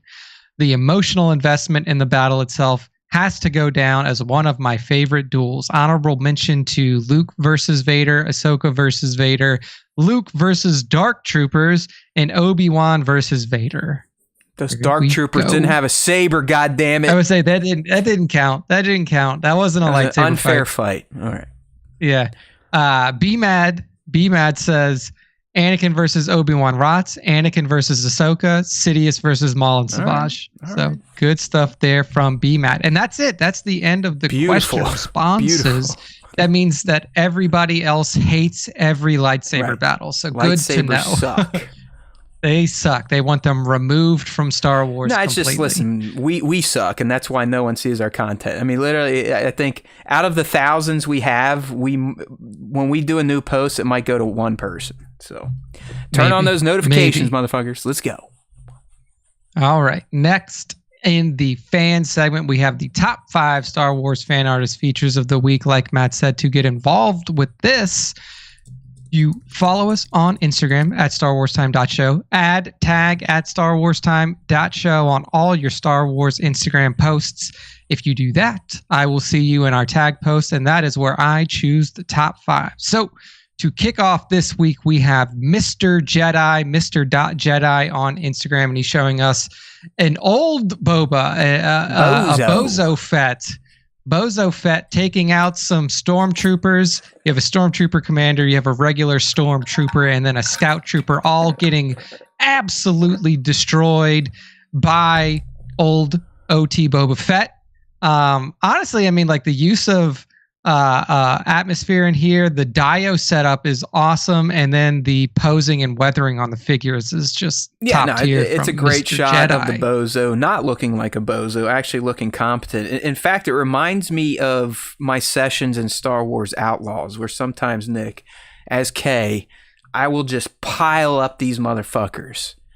I just let them run at me. I'm like, plah, plah, plah, plah. And then literally the bodies just start stacking up on each other. So great work That from reminds me of like Mr. Jedi.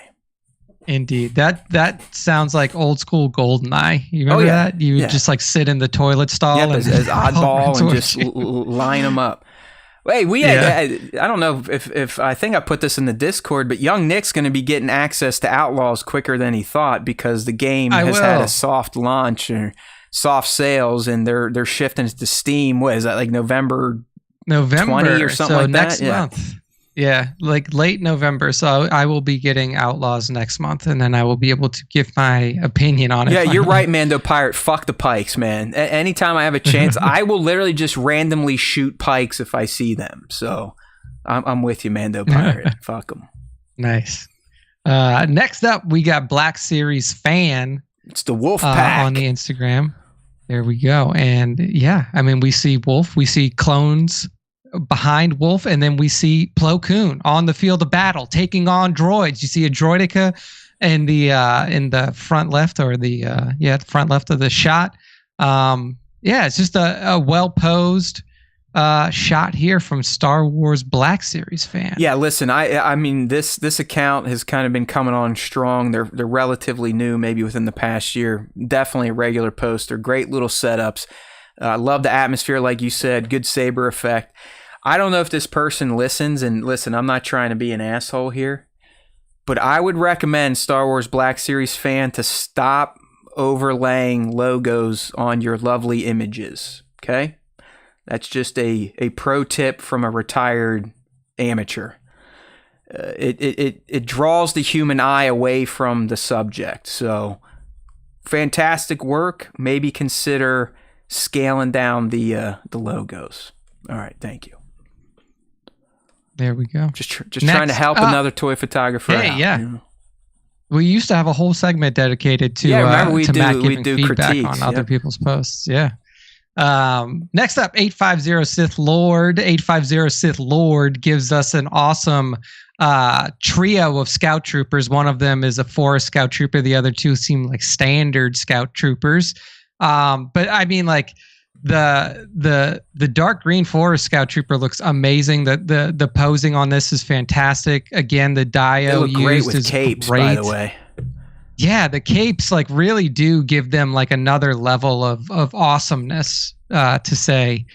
I mean, all around, just like every aspect of this shot is really top notch. Yeah, that's a slick cut. I'm guessing that's just a homemade custom, painting them green. I think it works perfectly. Solid posing, and the capes. I'm sorry. I mean, scout troopers look badass anyways, but a cape, robe, whatever the fuck you want to call it, makes them look even cooler. So this is 850 Sith Lord. Real quick, dude. OpenAI's latest round of VC funding, $157 billion. Yeah, that's about what AI gets you right now. That is the largest single round of venture capitalist funding ever. Yeah. And it's only going to get crazier. Like, holy shit. Okay. Yeah, it's going to be interesting to see where that goes. But it's going everywhere. People start learning how to use AI, or you're literally going to be left in the dust. I don't care what industry you're in, use it.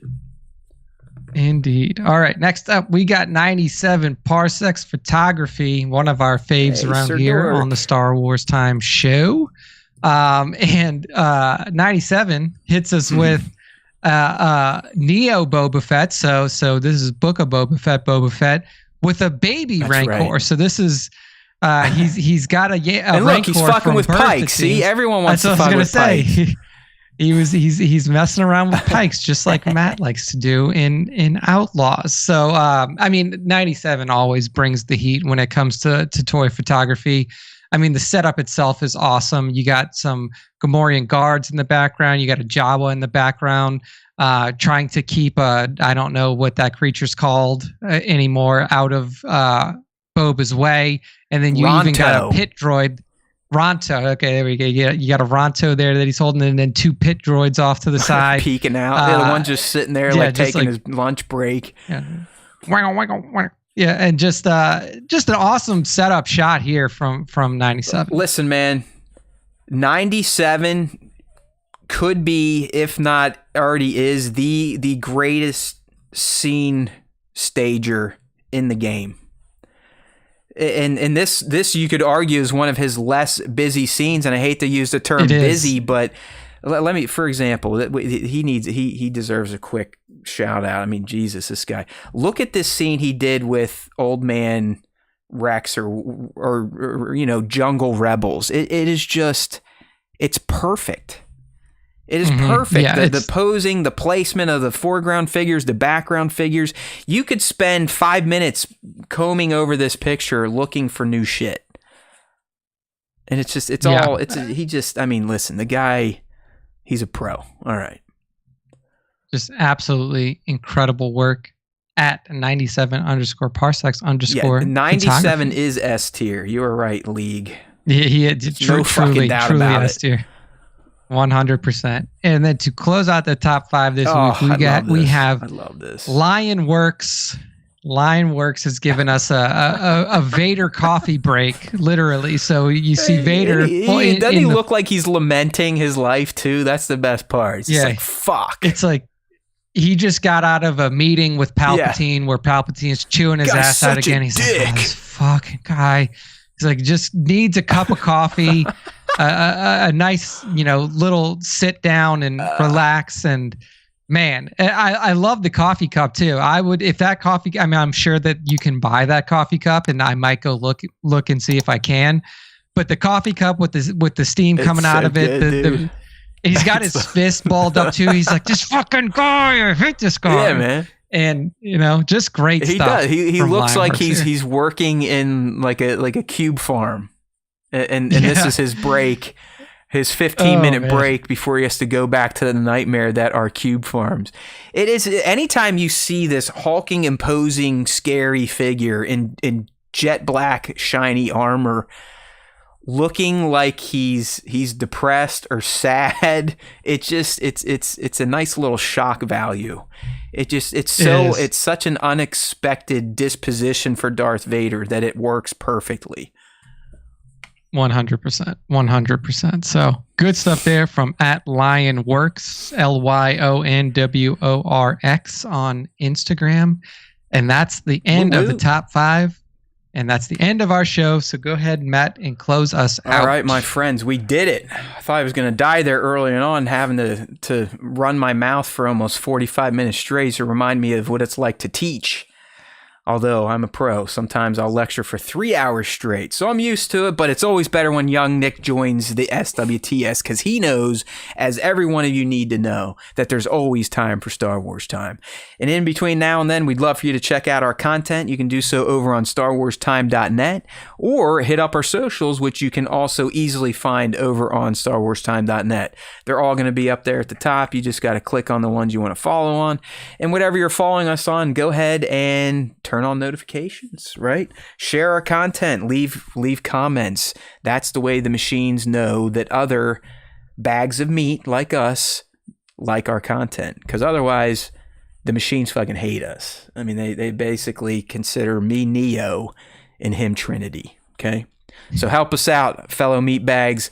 Let our AI overlords know that the Star Wars Time Show is worth exposing to a larger fan base than we have With that being said, though, we love our loyal fans like Sir Dork, Divided Skywalker, Bat, League, Michael Kramer, all the other ones that joined the live stream today, Mando Pirate. If you were new, Double A showed up, some Brendan dude. Keep coming back. Let's keep building this party. Stump for us out there in between Wednesday lives. StarWarsTime.net. There's always time for Star Wars Time, my friends. And if you listen to the Star Wars Time show, the Force will be with you always.